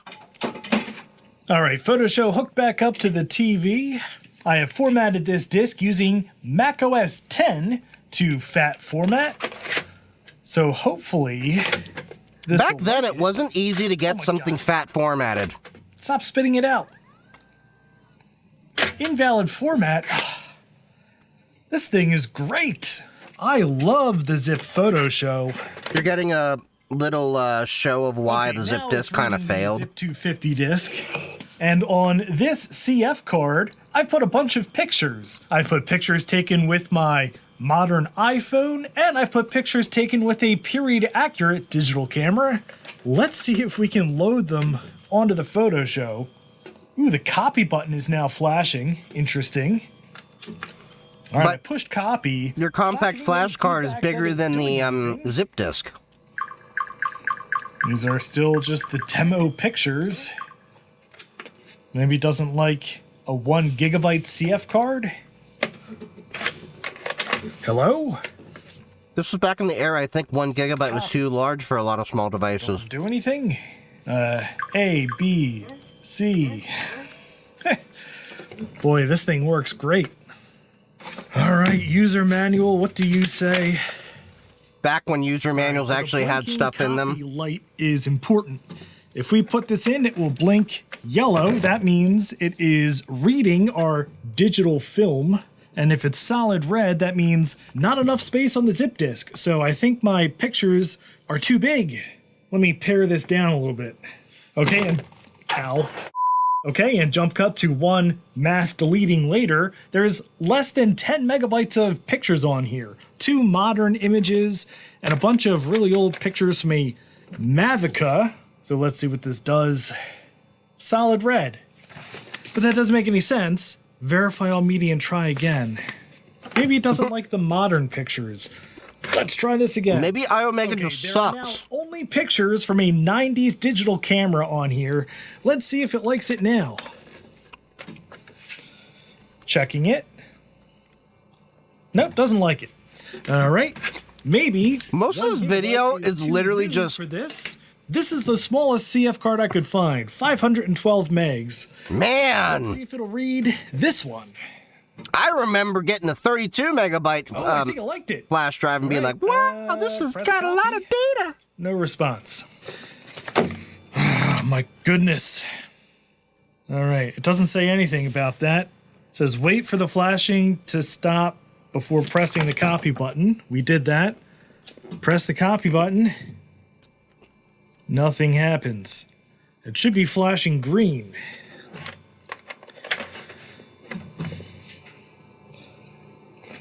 I mean, it's not giving me an error.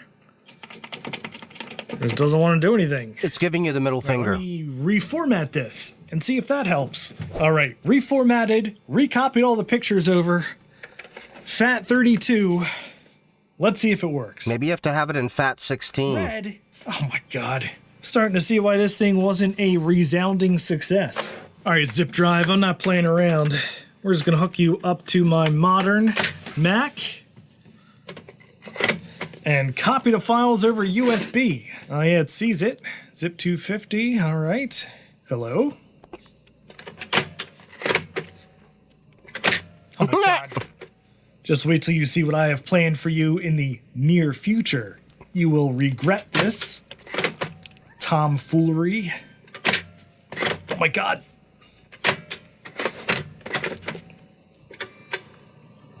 All right, 10th try is the charm. There's our photo show. There's a photo show demo folder. I'm just going to copy everything over into the root folder of this Zip 250. Those zip disks were literally that finicky. Images from an Even iPhone on a good day. and a whole bunch of pictures from a 90s. I still can't believe his Mac works with it, though. Yeah, that's a total of 12.4 megabytes of pictures. Boy, that copy's slow. And these zip drives weren't incredibly fast. All right, hooked back up to And the USB TV. was what, like read 40 megabits? Because I think that's USB 1.1. Oh my god. What are you doing? Read it. Oh, it only took 3 tries this time. That's a new record. Oh, look, it found This video pictures. is so long just 1 of 36. because of that disc being now I'm excited. stubborn. Boy, this is taking a long time. People really used to put up with this? Oh, look, they couldn't even get the line wrapping right. Look how... What kind of lazy It took us 2 to 3 minutes to boot a computer. This thing fails right at the end here. We used to turn our computer on and go take a dump. Device ready. You better make it to 36, my friend. No, it's called a hard reset. It took like 15 minutes to process 36 pictures, but it didn't error out, so I guess you've avoided the hammer of justice. Back then, that was pretty fast. All right, let's see here. Album. Photo grid. Hello? Alright, here's all these stupid default pictures. Where are my new pictures? What? Album? What did it do with the 36 pictures it just imported? Oh, the hammer of justice is tempting me. Okay, after taking another look at this stupid manual, this is even less intuitive than you would think. Edit album slideshow. These are rooms that you can enter somehow. Yes, Wait, if I go what? to the edit room, it should bring me somewhere I can see all of the pictures, but it's just making that stupid sound. It's not actually doing anything. Maybe if I just mash these buttons for a while. Okay, I figured it out. First, you have to hit back. It makes that stupid sound. And now we can go into edit. Okay, open or create an album. That is not intuitive at all. Impossible to read. Let's see. Open an existing album. All my photos, perhaps?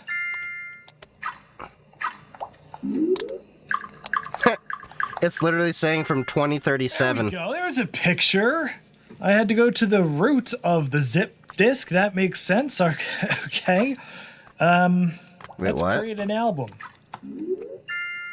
Oh, we have to name it. Oh, good lord. L-O-L.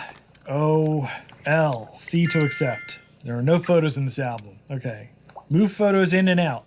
Photos in, photos out. Okay, let's move photos in. God, this is tedious and annoying. Here's all my pictures. How do I select them? Press C to mark them. Okay. Oh my god, this is going to take forever. Whoa, this is awful. I hate it. Oh my god. Oh, hey, at least that's a picture from an iPhone. So it did import those. That's good, I guess. It'll import Now it. what? Can it display it, doesn't though? tell Because me that's a lot of What to memory. do now? All right, go. Oh, it worked. Okay. Well then, I guess we have an album. Can we view it as a slideshow? Oh yeah, go. I have to create a slideshow? I can't just like look at it? What the hell? How many steps is there to get this shit just working? Oh yeah, view a slideshow. There we go. Oh yeah, there we go. Look, there's my Jeep. There's my e-bike. Oh, look at those transitions. Look, this is Valley Forge Park. Ooh, So random 90s. transitions. Look at that. This is an old abandoned train station. Ooh, look at the frame rate on that. Look at these old abandoned houses I found. Are you excited yet? This is what people were doing with this thing back in the day. Making you suffer through slideshows of low-resolution pictures. Well, yeah, Look, it's because a barn. the worst part about look, having it's your a friends go on vacation is they barn. brought pictures because you didn't have Facebook. This is a They sat you spring down house and in Valley like, so we Forge. went here and there That's and right. there. Here's the stop bits. This is a picture off of an iPhone. That came out okay. What are these in random order? Ooh, that was a very slow fade. Oh, nice and blurry. Awesome. Hey, look, there's me playing bass in my band, the Stop Bits.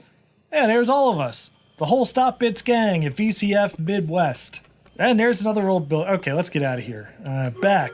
All right, so what's interesting here is there are photo manipulation options built in. Let's say we can rotate this picture. Oh, yeah. Who needs Photoshop? Perfect. Let's see. Auto I wonder if the people that developed this stuff kept God, it off what's their that gonna resume do? because they know it's so Made bad. it worse. It's like more red and it took the blue out. Turn that off. Okay, remove red eye, not really important. How does cropping work? Oh, God. Oh, yeah. Great. Let's crop that. Perfect. Let's add an effect. Not ramen, Look sushi. at all these effects here. I got a buy one, get one deal, so there's A like lot of tints. You know, let's 20 posterize pieces of it. sushi. Beautiful. All right. We're going to save that. Perfect. Save right over it. I can make all Are you my still leading? thumbnails with Yes, I this. am. See, this is what happens when Just about to finish. Photoshop goes to a subscription model. People go for things like this just because then you can own your software. Why isn't the back button working? Help. Yeah, but how do I get out of it? How do I get out of it? It's like Hotel California. Oh my God. You can check in, but you can never album. leave. Choose You can theme. check out, but you Okay. never leave. Key lime it is. Oh, that is horrible. Stop that. Ew. Soapstone. Boy, oh boy, they didn't really put a lot of effort into this. What's the point of this slideshow manager? Who would take the time to go through this? Yes, I'm going to delete the default slideshow, please. I mean, this seems like a nightmare to go through here. Let's see. Stupid. Perfect. C to accept. Add pictures. All right. There we go, from LOL. Oh, this is awful. All right, C, bunch of random pictures. One of my Jeep. All right, go. Beautiful. All right, we'll just start playing. Look at it says stupid up there. Oh, this is something, all right. I love this That was Jeep. definitely something, but... What happens if we take the disc out while it's running? Will it let me? Yeah. Will you read it again? Hey, look, it actually worked on the first try. Way to go, Photo Show. I don't give you enough credit. Wait, why is it updating photos? I didn't add any photos to it. What 3 photos are you updating?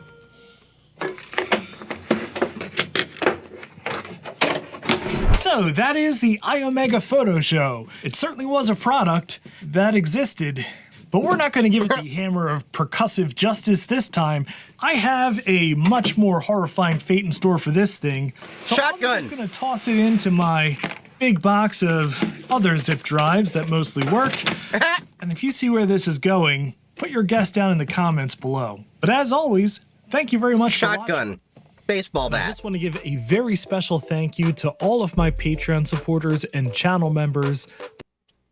Yeah, zip disk was a nightmare. Definitely. So, what else we got in the review on stream? Oh yeah. I forgot to talk about this last time. So I don't know if y'all knew this. This is Gmail. Someone took all the Epstein emails and put them into like a Gmail kind of format. So you can go to jmail.world and you can actually read what was in Jeffrey Epstein's emails. There's gotta be some juicy stuff in here. The amount of time it had to take someone to get this information and then, like, get it formatted to be... Yeah, this probably took some time. Now, of course, it's been a while. To unauthorized use, just for... Wait, to JE vacation? Wait, was that actually his... Wait, what? Okay. But yeah, you can get, like, Steve Bannon. Bubba. Yeah. The whole, like, video apparently coming out. Apparently he talked to Bannon quite a bit. Oh, they redacted Steve's email. Ooh, you can expand an entire thread. So apparently there's some, like, juicy stuff in here. With quite a few people. But, yeah, if you have some time, you can, go through. They got it, Larry Summers. If you've read the emails of the Larry Summers thing, The Daily Show has been ripping him to shreds. It's just so hilarious. But, yeah, jmail.world is a thing.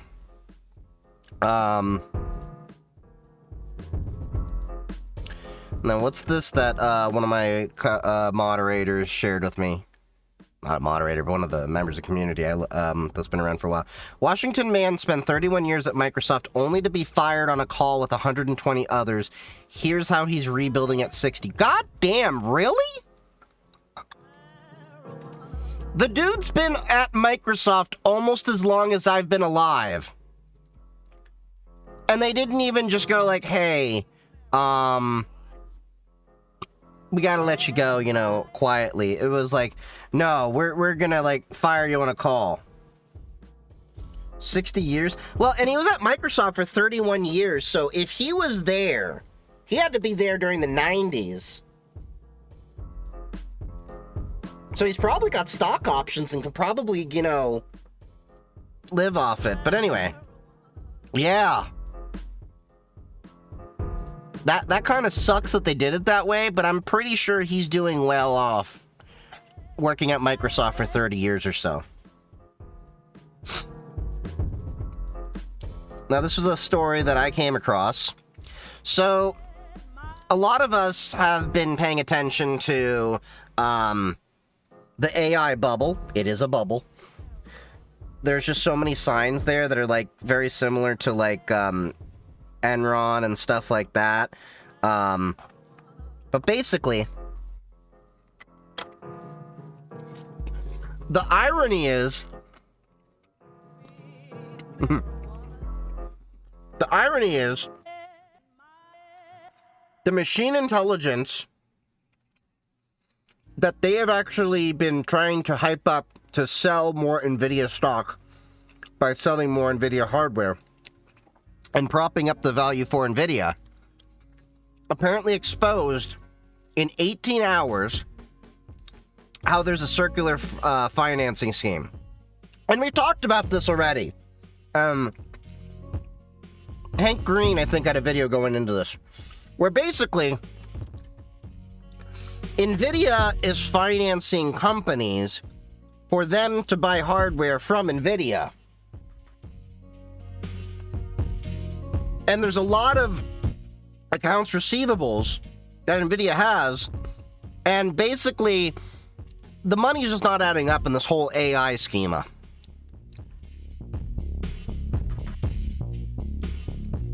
And basically, there was an anomaly that people, you know, started, well, not people, machines started getting into. Hidden on page 8 of NVIDIA's 10Q filing, buried in the standard financial statements, lies a number that algorithmic systems flagged within minutes of release. Accounts receivable of $33.4 billion. Okay, they have a lot of money, you know, that's owed to them at the time. Okay, that makes sense. To understand why this matters, we must examine days sales outstanding, DSO, a metric measuring how long it takes a company to collect payment for making a sale, after making a sale. For NVIDIA's third quarter of a fiscal year 2026, covering the period ending October 27th, 2025, the calculation is straightforward. So, DSO equals accounts receivable divided by... Wait, no, is that plus? I think it's plus. It's kind of... It looks like a division. I don't know. That font ain't helping. Hold on. I'm gonna blind y'all for a second. See if this helps. Ah! Oh wait, no, they got dark mode. That actually did help. It looks like a divider. So accounts receivable divided by revenue times days and period. So yeah, that makes sense. Wait, does it?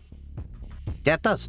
33.4 billion divided by 57.0 billion times 91 days equals 53.3 days. Okay. So NVIDIA's historical DSO averaged about 46 days. So they've actually been taking longer to recoup. And I know that sounds like not a lot, but AMD's at 42. Intel, as bad as they're doing, is posting at 38. TSMC at 35, Micron's at 44. NVIDIA has been doing some crafty accounting, it seems like. Because ideally you want to get paid within a net 30. What's up, Charlie? How's it going, bud? But yeah, so this was an interesting article. I read through it. But more or less, it talks about an entire circular financing scheme. Basically, like, how money's just going to other companies, but there's not actual money at hand. It's a lot of debt, and eventually this bubble is going to come crashing down. So, for example, on October 8th, 2025, XAI announced the $20 billion funding round structured as a special purpose vehicle. The capital structure consisted of $7.5 billion in equity and $12.5 billion in debt. NVIDIA contributed up to $2 billion of the equity tranche. The debt covenant requires XAI to maintain GPU utilization above 70% or face default. So think about that. In order to not default on this, they have to be using 70%, well, more than 70% of their GPUs. Which means that they actively need to prop up it artificially in order to keep the business going. Maybe not artificially, but there's incentive to do that. XAI uses the capital to lease GPUs from NVIDIA. Keyword lease, not own. NVIDIA books this as revenue, but NVIDIA also holds equity in XAI, creating a circular flow. Doesn't that shorten these systems' lifespans? No, they're designed for that. These are actually designed. These are, enterprise-grade machines that are designed to be number crunchers, constantly running. And, graphics cards, like, for gaming are kind of designed in the same way. Maybe not, like, consistently, but these are actually designed to be workhorses. Like, we're talking H100s and H200s. We're talking about the big boy ones that, cost as much of a car, at least. So this is the problem here. XAI uses the capital to lease GPUs from NVIDIA. NVIDIA books this as revenue, but NVIDIA also holds equity in XAI, creating a circular flow. NVIDIA provides capital to XAI, which uses the capital to buy NVIDIA products, which NVIDIA records as revenue, which supports NVIDIA's valuation, which enables the equity stake in XAI to appear valuable on NVIDIA's balance sheets. Do you see how this problem? Do you see this problem? How NVIDIA is artificially propping themselves up by investing in companies that then have to buy their products, that they then can count the revenue that they are getting from the debt that they've accrued, but also that they're buying the products, and it's this, never-ending cycle. So NVIDIA, has you buy the GPU, which then values GPUs more, their company more, which then, lets them put more money into the company, which then lets them buy more GPUs. So you see how this is like this bubble? And XAI is not the only company that they're doing. Isn't that how most corporations value nowadays? No! Companies do invest in companies, don't get me wrong. This is completely different. Most companies are investing in companies to actually have an investment. They're not investing in a company for them to buy their own product and then getting a higher valuation coming and going. Do you see the problem there? You give them capital so they can buy your GPUs. By buying their GPUs, they then can say that they're, creating a better product, so that way they can go and buy more GPUs, so that NVIDIA then can turn around and put more money in it. Excel was clearly not used by the crafty NVIDIA accountants department. That's the thing. And this is not only exclusive to them. This is the same thing with OpenAI. The structure extends throughout the AI ecosystem. Microsoft invested $13 billion in OpenAI. OpenAI committed $50 billion to Microsoft Azure cloud services over 5 years. If I recall correctly, OpenAI is spending billions more than they're actually making, even with ChatGPT subscriptions and everything. Microsoft uses those committed dollars to purchase NVIDIA GPUs for Azure data centers. NVIDIA books the GPU sales at revenue. And there's an agreement that OpenAI must use a certain amount of Azure servers, from what I recall. Oracle announced a $300 billion 5-year cloud infrastructure partnership with OpenAI. This partnership requires Oracle to deploy NVIDIA GPUs. Oracle has pre-ordered $8 billion in Blackwell architecture chips from NVIDIA. OpenAI's ability to fulfill its $300 billion Oracle commitment depends on OpenAI generating revenue that currently runs at $3.7 billion annually, a gap of $56.3 billion per year. The total network, this is an actual Ponzi scheme. All the people, this is what blows my mind. Cryptocurrency was not a Ponzi scheme. I know a lot of people are going to argue with me, but there's no real Ponzi architecture there. It's based on your belief in the value of that item. Crypto bros ruin that entire thing, so don't expect me to go if you're like, crypto's amazing. I mean, it is for certain things, but crypto bros ruined it, okay? Look, I like Monero, I like Bitcoin, Ethereum's okay, but for the most part, F the rest. But anyway, what blows my mind is people were up in pitchforks over cryptocurrency, but don't seem to be nearly as much over in arms, pissed off about AI. We got regulation on cryptocurrency so damn fast. We still don't have regulations around AI. In fact, government's come around and said, no state's allowed to put regulation because of that big, beautiful bill for like 10 years. And AI is far more dangerous, potentially. Cryptocurrency, the worst you could have is somebody making a stupid investment with their own stupid money and get them in a stupid situation. All right? But this, it blows my mind because AI has, oh, don't get me wrong, I have an LLM server I'm also building too.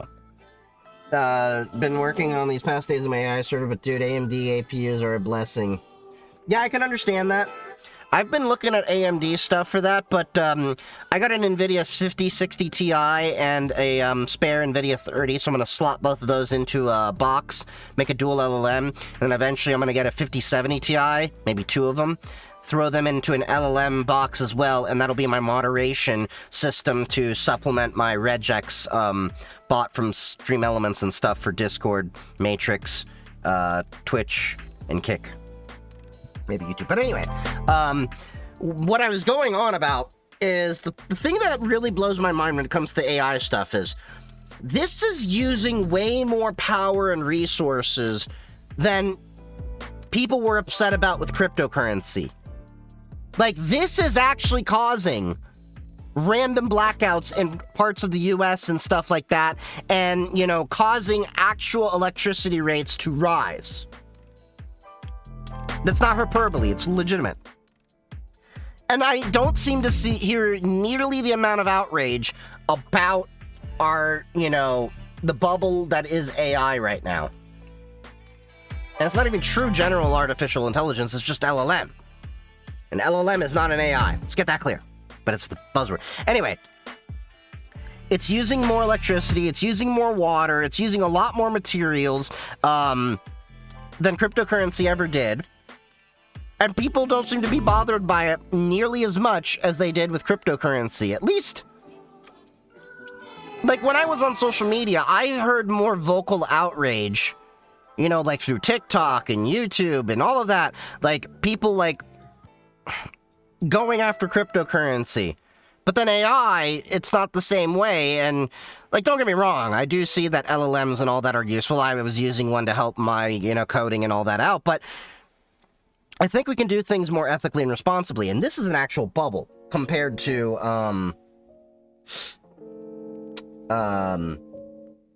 cryptocurrency. Well, not the dual 5070 Ti's, but I'm running an AMD iGPU plus NVIDIA GPU on a server. Nice. I've just been running, because they're cheap right now, Micro Center, they have the AMD Ryzen 5500s for like $70, so I get them, a cheap motherboard, 32 gigs of RAM, and then I throw a GPU into there. That's what I've been doing. I have two different boxes right now. So I got a new 5060 Ti that I'm going to pair with a 3050 that I got off my Stream PC, because the Stream PC got upgraded to a 5050 so I could prepare for AV1 encoding as that starts to become more popular. So that 3050 and 5060 Ti, so I have a 16 gigabyte and 8 gigabyte GPU to run two different models for smaller things that I can automate, so I don't have to use Google Gemini and all those other things for small things that I use to automate, like my stream notifications actually run through an LLM to read the title, and in the case of my videos on YouTube when they go live, the description as well, to craft unique posts for each platform it posts to. And I have it running off a Raspberry Pi going to Google Gemini right now. And I have it Dockerized. Oh, yeah, it's nice. You can check out my GitHub if you want to use it. That project in particular is called Stream Daemon for the streaming, and then you have BoonTube Daemon for the YouTube one. I still haven't figured out the TikTok API because it was made by demons in hell that didn't know how to code. But anyway, yeah, I open source all of my stuff, so if you go to my GitHub, you'll find a lot of cool things there. But yeah, so I have it run through an LLM, but I can use a 7B or a 13B model perfectly for that. Now, I want to use a 13 or 30B to actually, the idea that I have for the moderation bot is that it's going to be able to parse every single message, but then throw all the messages into a history in the regular RAM. Because we're talking like kilobytes at most, maybe a few megabytes of chats for hundreds of people. And by my calculations, I could be able to process like 1,000 messages a minute, maybe more, give or take.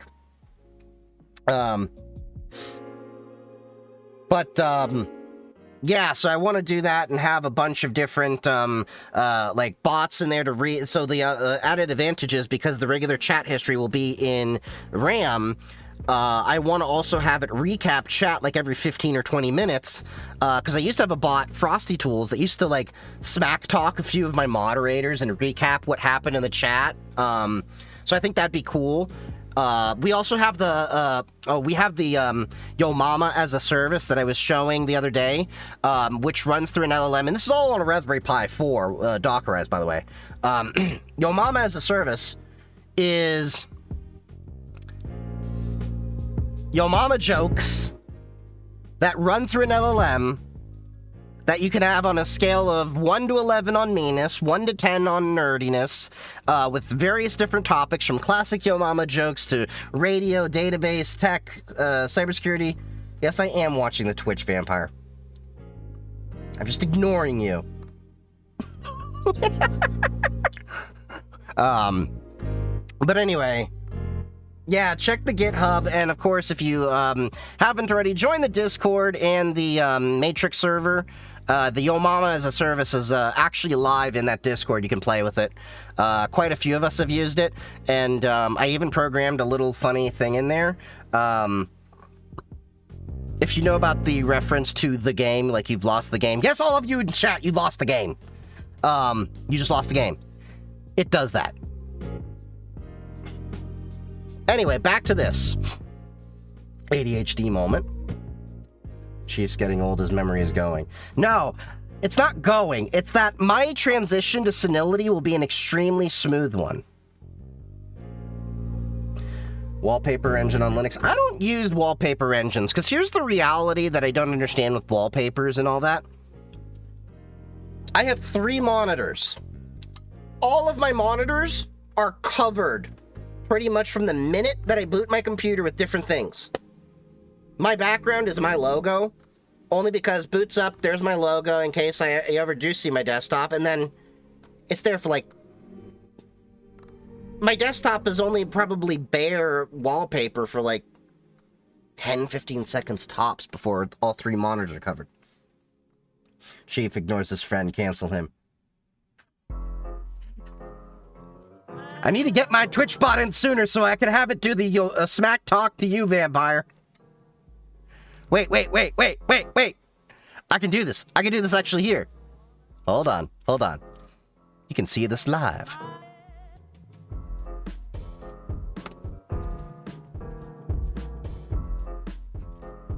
Alright, so let's get the joke.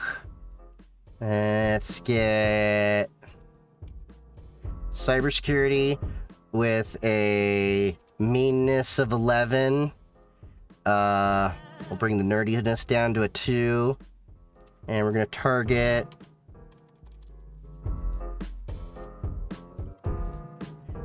Hold on, it doesn't let me tag you, so hold on. Yeah, right, numbers.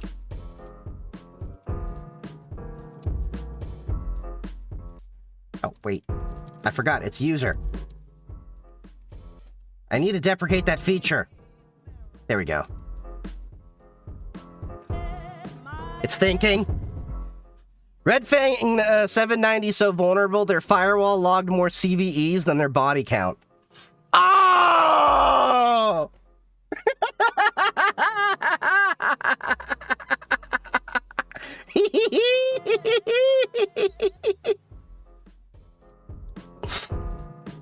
And that's Yo Mama as a service.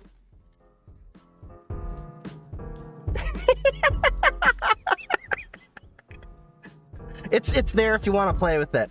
I have it on a whole separate account for the free Gemini, so it should be good for like 1,000 requests per day. I thought that was more than enough for this. And there's the version also in the Matrix. The Matrix uses the prefixes. So more than 8. Well, it's more than 6, 7. I know! I got the brain rot! Okay, anyway, back to what we were doing here before I got off track. The total network spans 610 billion in circular commitments, according to an analysis of SEC filings, venture capital databases, and disclosed partnerships. The money flows in loops. NVIDIA invests in AI startups. Startups commit to cloud spending. Cloud providers purchase NVIDIA hardware. NVIDIA recognizes revenue, but the cash never completes the circuit because the underlying economic activity, AI applications generating profit, remains insufficient. Here's the reality. There's not really any company that's doing AI stuff that's even really breaking even.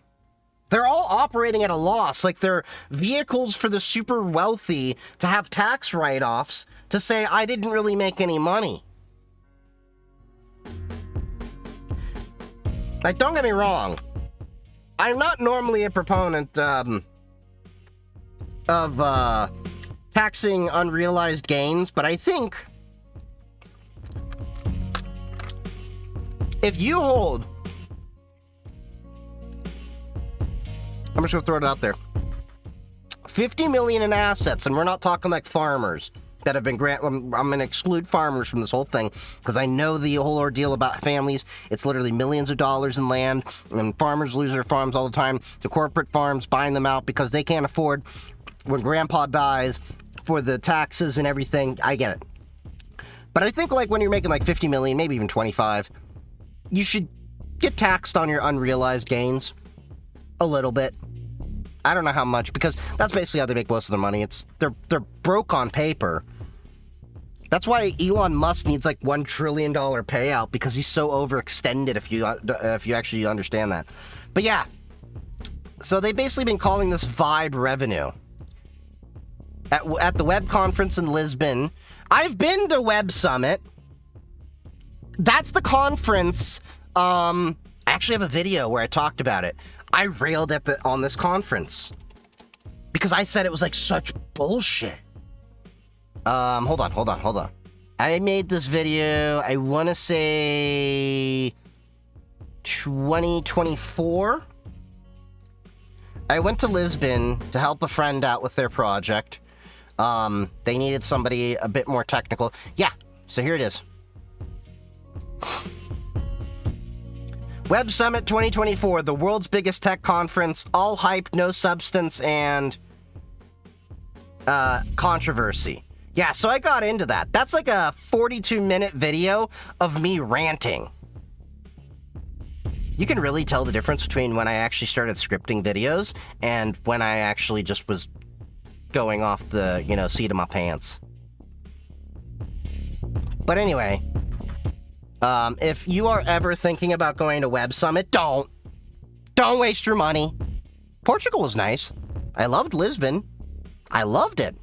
Web Summit could kiss my ass, though. Do you recommend setting up a server for Matrix? That's up to you, because it is, you do have to maintain it. You do need a little bit of power. Because if you're federating, it takes a while to join other servers and federate. So you're going to need at least 4-core CPU, and I'd say 8 or 16 gigs of RAM. You can do it. I have done it. You can host it on your own Raspberry Pi. You can do that. But you're probably going to want to actually host it publicly with your own proper DNS and everything there, and there's a lot to it. No substance, you say, so no drugs in that place. Oh, no, there are plenty there. Because let me tell you, the ideas a lot of those people had at Web Summit, they had to be on one to think it's a good idea. I honestly got so disappointed with the event that after a while, I just started taking the wine. Lisbon, you can drink wine everywhere. Walking around the event and just shitting on so many different startups. Not like being an asshole about it, just being the genuine tech person that I am, asking them questions about their product, how they're actually solving it. Why wouldn't you do it this way? Why are you doing it that way? What compliancy issues are you dealing with? Like, I get them. I've had so many people get flustered and be like, nobody's asked us these questions. And I'm like, you need to think about that, because I'm the cybersecurity professional. I think I was like one of the only people there that had a cybersecurity background. And I'm like, we're the people that are going to be asking this question and raising the alarms about everything. And if you're trying to sell to a business, we're the guys that you have to get the approval from to bring it into a big enterprise. Now, admittedly, at Web Summit, there are a few good projects out there that did use AI.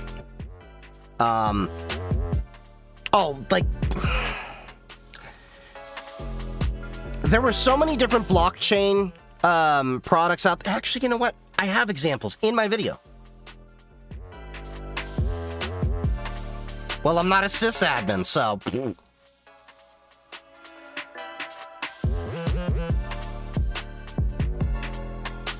Okay, so... I actually broke this up in the chapters. Woohoo!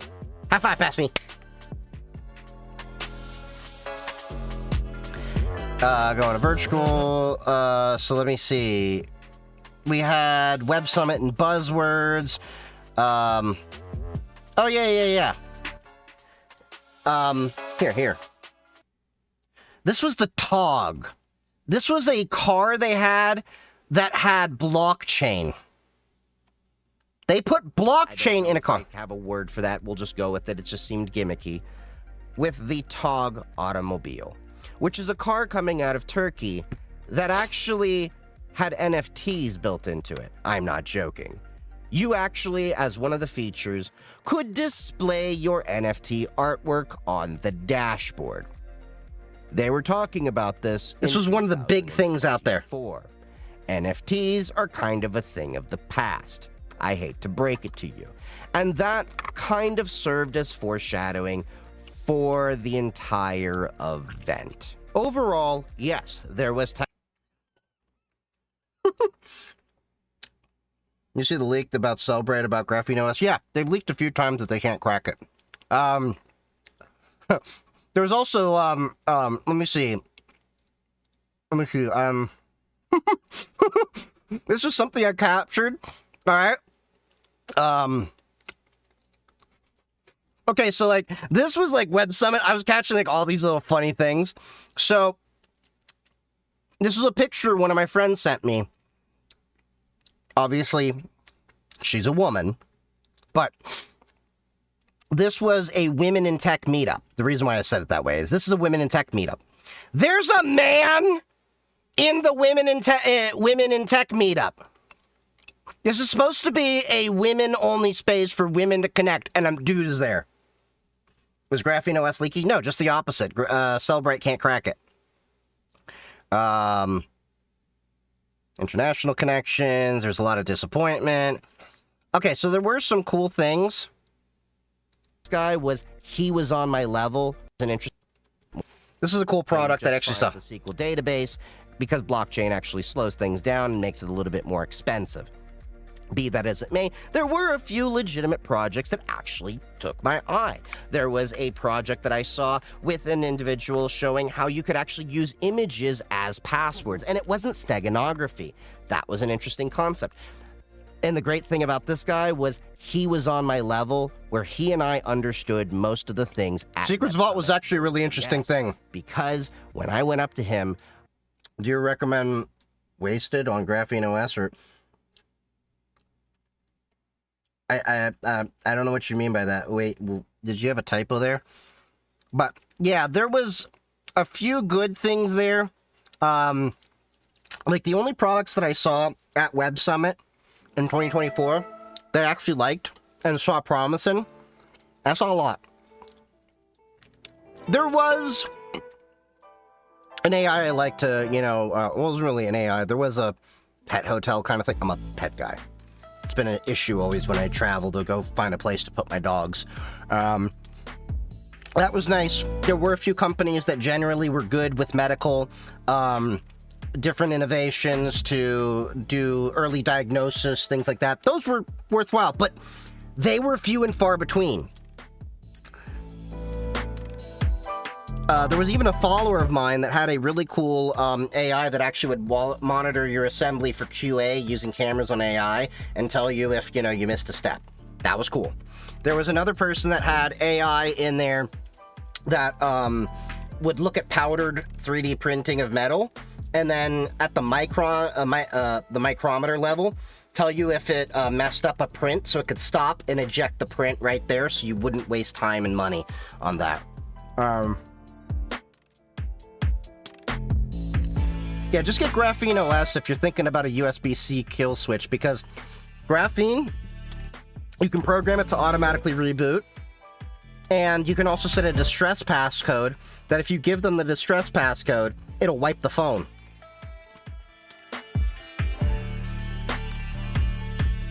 But yeah, Web Summit had a lot of things. Now, the problem is, they've also shifted their model.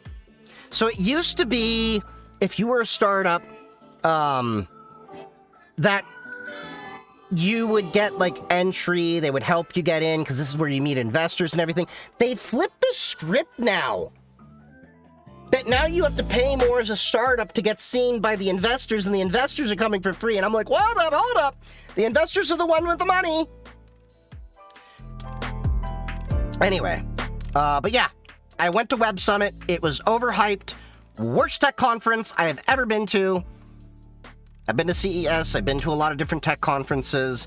It says a lot for me to say that is the worst one, like, by far worst. I've been to okay conferences. I've been to ones, you know, where it's been like, okay, that was okay. I came out with a few connections. All in all, it was an okay experience. Maybe wouldn't do it again, but it wasn't really a negative experience. Web Summit was a negative experience. They're selling you hopes and dreams and fairy, you know, like fairy dust. See the 0 day on firewalls? Another day, another 0 day. But yeah, so that is pretty much the NVIDIA story with, like, the AI and everything. But yeah, it does seem very similar, as they point out in this article, to Enron, WorldCom, and Lucent Technologies. If you're not familiar with those, you should be. History has a way of repeating itself. Those who don't learn from history are doomed to repeat it. Alright. We got 2 more things for the night. Vampire has a short for me. Trapped self-driving car. Autonomous trap number 1. What you're looking at is a salt circle, a traditional form of protection from within or without in magical practice. In this case, it's being used to arrest an autonomous vehicle, a self-driving car which relies on machine vision and processing to guide it. By quickly deploying the expected form of road markings, in this case a no entry glyph, we can confuse the car's vision system into believing it's surrounded by no entry points and entrap it. Using salt circle motor runes to trap driving AI is the most cyberpunk thing I've ever seen. Autonomous trap number 1. What you're looking at is a salt circle, a So who lives near those Tesla taxis as they're do this? I mean, yes, you can do it on Waymo too, but let's start with Tesla.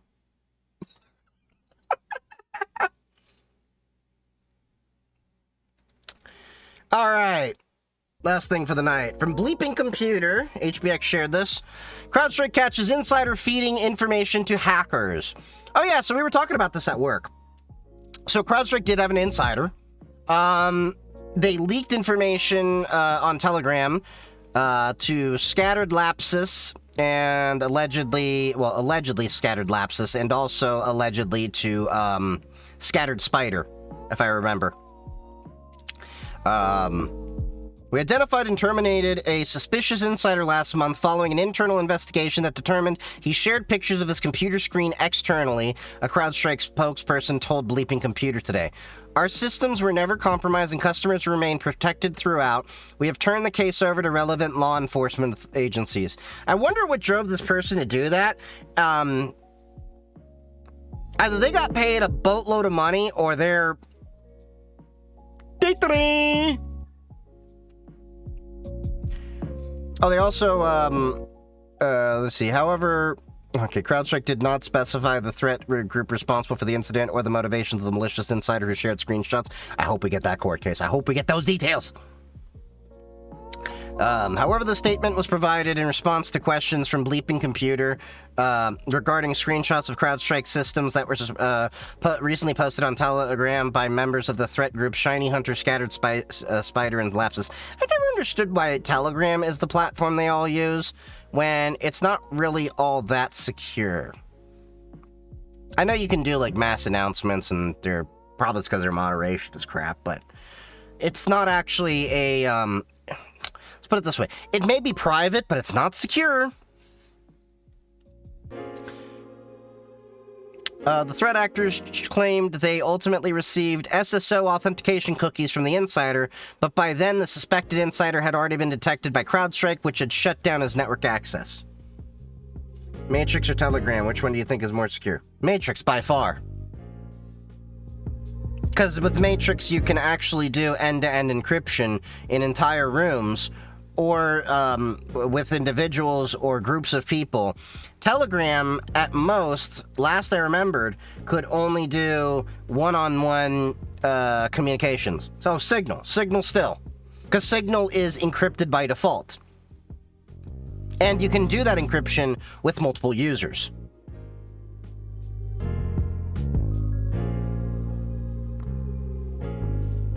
I'm running Ubuntu as a VM and VirtualBox, 6 processors, good amount of virtual memory, but it's slow. What do you think I'm doing wrong? You're using VirtualBox. That's the issue.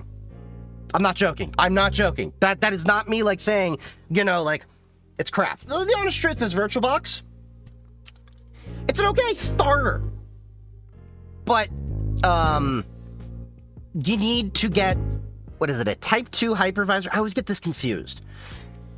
One of them, the difference between the hypervisors, basically, I think it's Type 2. Type 1 hypervisor, if I recall, is what you have. That's where, so you have your hardware, you have the operating system, and then you have the virtual machine on top of it. So it has to talk to the operating system to grab the resources from the hardware. That's why it's so slow. A Type 2 hypervisor is your Microsoft Hyper-V. On Linux, you have KVM QEMU. Bare Metal is Type 2. Okay, yeah, so I was right. Type 1 is what we were talking about, the VirtualBox thing. Type 2 is,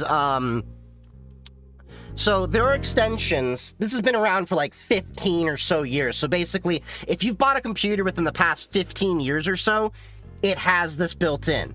You may have to enable it in your BIOS. I forget what it's called on AMD, but it's basically just virtualization technology. You can look it up. But on Intel, it's called VTD and VTX.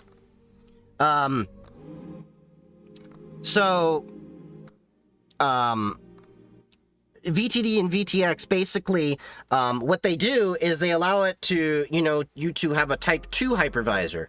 We'll get to WSL and all that in a second. I'm just explaining to you the difference so you understand fundamentally why this is. So a Type 2 hypervisor has these extensions from the CPU that the hypervisor can talk directly to the hardware. It's built into the kernel, so it's not talking through the operating system and then the hardware. It's talking directly to the hardware that way. This is Microsoft Hyper-V, which you get on Windows Professional editions of from Microsoft, which is why I always tell people if you get Windows, always get a professional version if you're going to tinker, do tech, cyber, any of that. It has Hyper-V. Home Edition doesn't. And you can do WSL and other things. I don't think you can do that on home. You have KVM QEMU, which is what I use. So you have my virtual machine over here. Hyper-V is pretty nice too, don't get me wrong.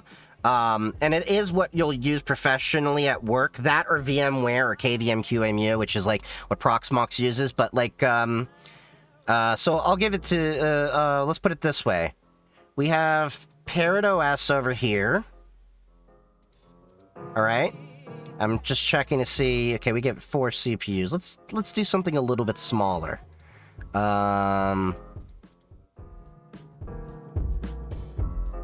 This should be fine. An Ubuntu VM with 2. Okay, we'll give it 2 CPUs, and it has 4 gigs of memory. Okay. I mean, technically I do it with Parrot OS, but no.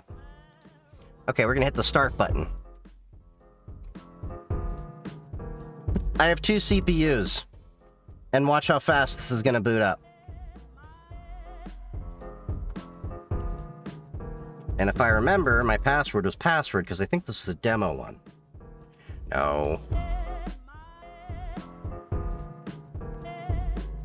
Yep, there we go.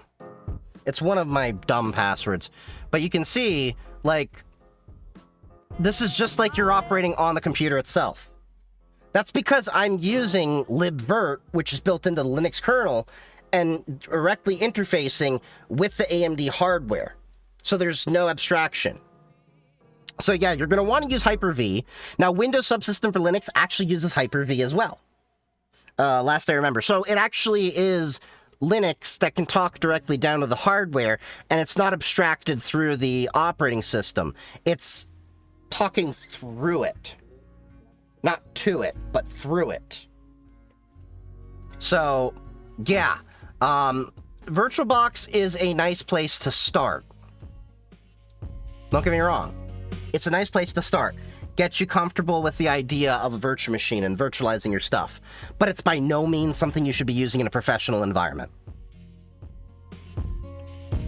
Even VMware, which you should not be using because Broadcom has crapified and shitified the product, is a Type 2 hypervisor. Although a lot of people using VMware are now moving to Proxmox. There's also Zen hypervisor. So there's Zen, there's Proxmox. You can do things with like Unraid, from what I'm told. There's quite a few out there that do what is it? TrueNAS. TrueNAS can do it too. There's many ways to virtualize. On Linux, you've also got Docker. Well, you can do that on Windows too. You can do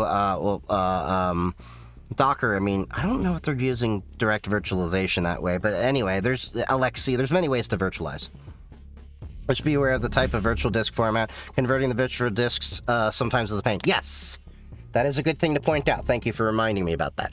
Because I forget, because I am on a spoiled little princess when it comes to my libvirt with my QCOW2 images. So WSL has, like, I use VS Code on my Linux box here. Not going to show you that because there's some sensitive stuff from working on my firewall there. We'll open up another VS Code menu. So, of course on Linux, it's going to natively go to bash. But you can change the default behavior there. So like, with WSL installed, you can have it actually configured so it can actually open up terminal. And when I do my work on that work laptop, it actually will always open a bash terminal by default. So you can totally use VS Code and have it open WSL by default. So all WSL is just basically, it's Linux in a virtual machine, and you can open it up by its own terminal. But VS Code, you can have it directly talk into it, where I can actually have it do things agentically, where I can literally say, hey, run this command and do that. So, like, you can literally see, like, right over here in the corner, well, you can't see because you're on TikTok, but if you're over on Twitch and the sites that actually give you the full wide screen, you'd see that there's a chat over here with GitHub Copilot Pro Plus that I have, because I was troubleshooting my audio system over here. This is a Pipewire reset, a watchdog I've been setting up, and I was having it do some tests. And it was actually typing in the commands for me faster than I could figure out how to type the command that I would need to do the same thing. So yeah, you can totally use VS Code with WSL and have tight integration. I will say that WSL is better on Windows 11 than Windows 10. I will, agree to that. That's probably the only good thing I've noticed about Windows 11. I'm gonna be honest, that's like probably the only good thing I will tell you about Windows 11, is that it works better with WSL. So the fact is, That Windows 11 just works better with Linux is my only good thing about it. Is that because of the TPM? The TPM is irrelevant. TPM's irrelevant to this, but Windows 11 has the requirement of a TPM, but you can bypass that with Rufus, from what I played with. Does WSL still have memory leaks? Pretty much every application that's been written in C will have the potential for memory leaks. That's the reality of it. That's why Rust is becoming a more popular programming language, because it's a more memory-safe language. There's a lot of ways you can do things wrong when it comes to C. It was really bad 9+ months ago. I haven't had that issue, but yeah. I like my Oposh theme in Terminal. Yeah. So you can also, by the way, another tip I will give you is don't use the built-in command prompt WSL terminal they give you. Microsoft actually has a better terminal, which I don't know why they don't include it. It's literally called Microsoft Terminal. I am not kidding you. They have this app called Microsoft Terminal. I use it at work. And they had no issue with me installing it because it's an official Microsoft app. Of course, they don't give you any screenshots here. But this is Microsoft's own thing. Or it's called Windows Terminal, my bad. Here you go. You can theme it a little bit better. And the thing I like about it is you can tile it. You can have tabbed sessions over here, so you can have multiple tabs of PowerShell, WSL, command prompt, whatever you're needing at the same time. So that is what I recommend you installing is Windows Terminal. Why they don't include it out of the box is beyond me, because that's actually a lot better than their stock experience.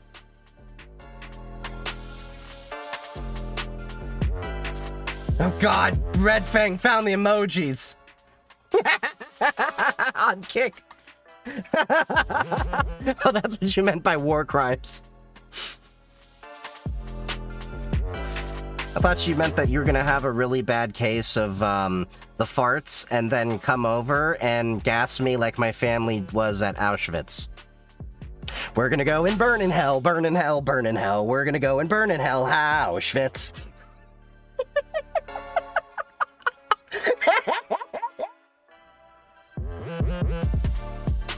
Oh.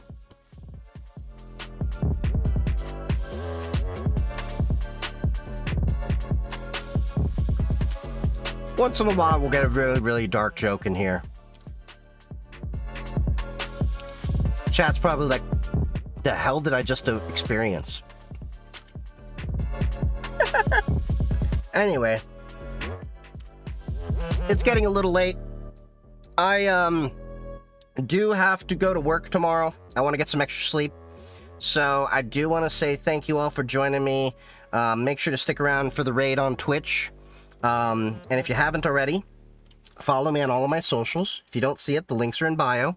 I'm on Twitch, Kick, YouTube, Blue Sky, and Mastodon. And then, of course, don't forget to join the Discord and the Matrix servers. The links are in bio for all of this. I love you all. Stay safe. And as always, happy hacking. Stick around for the raid on Twitch.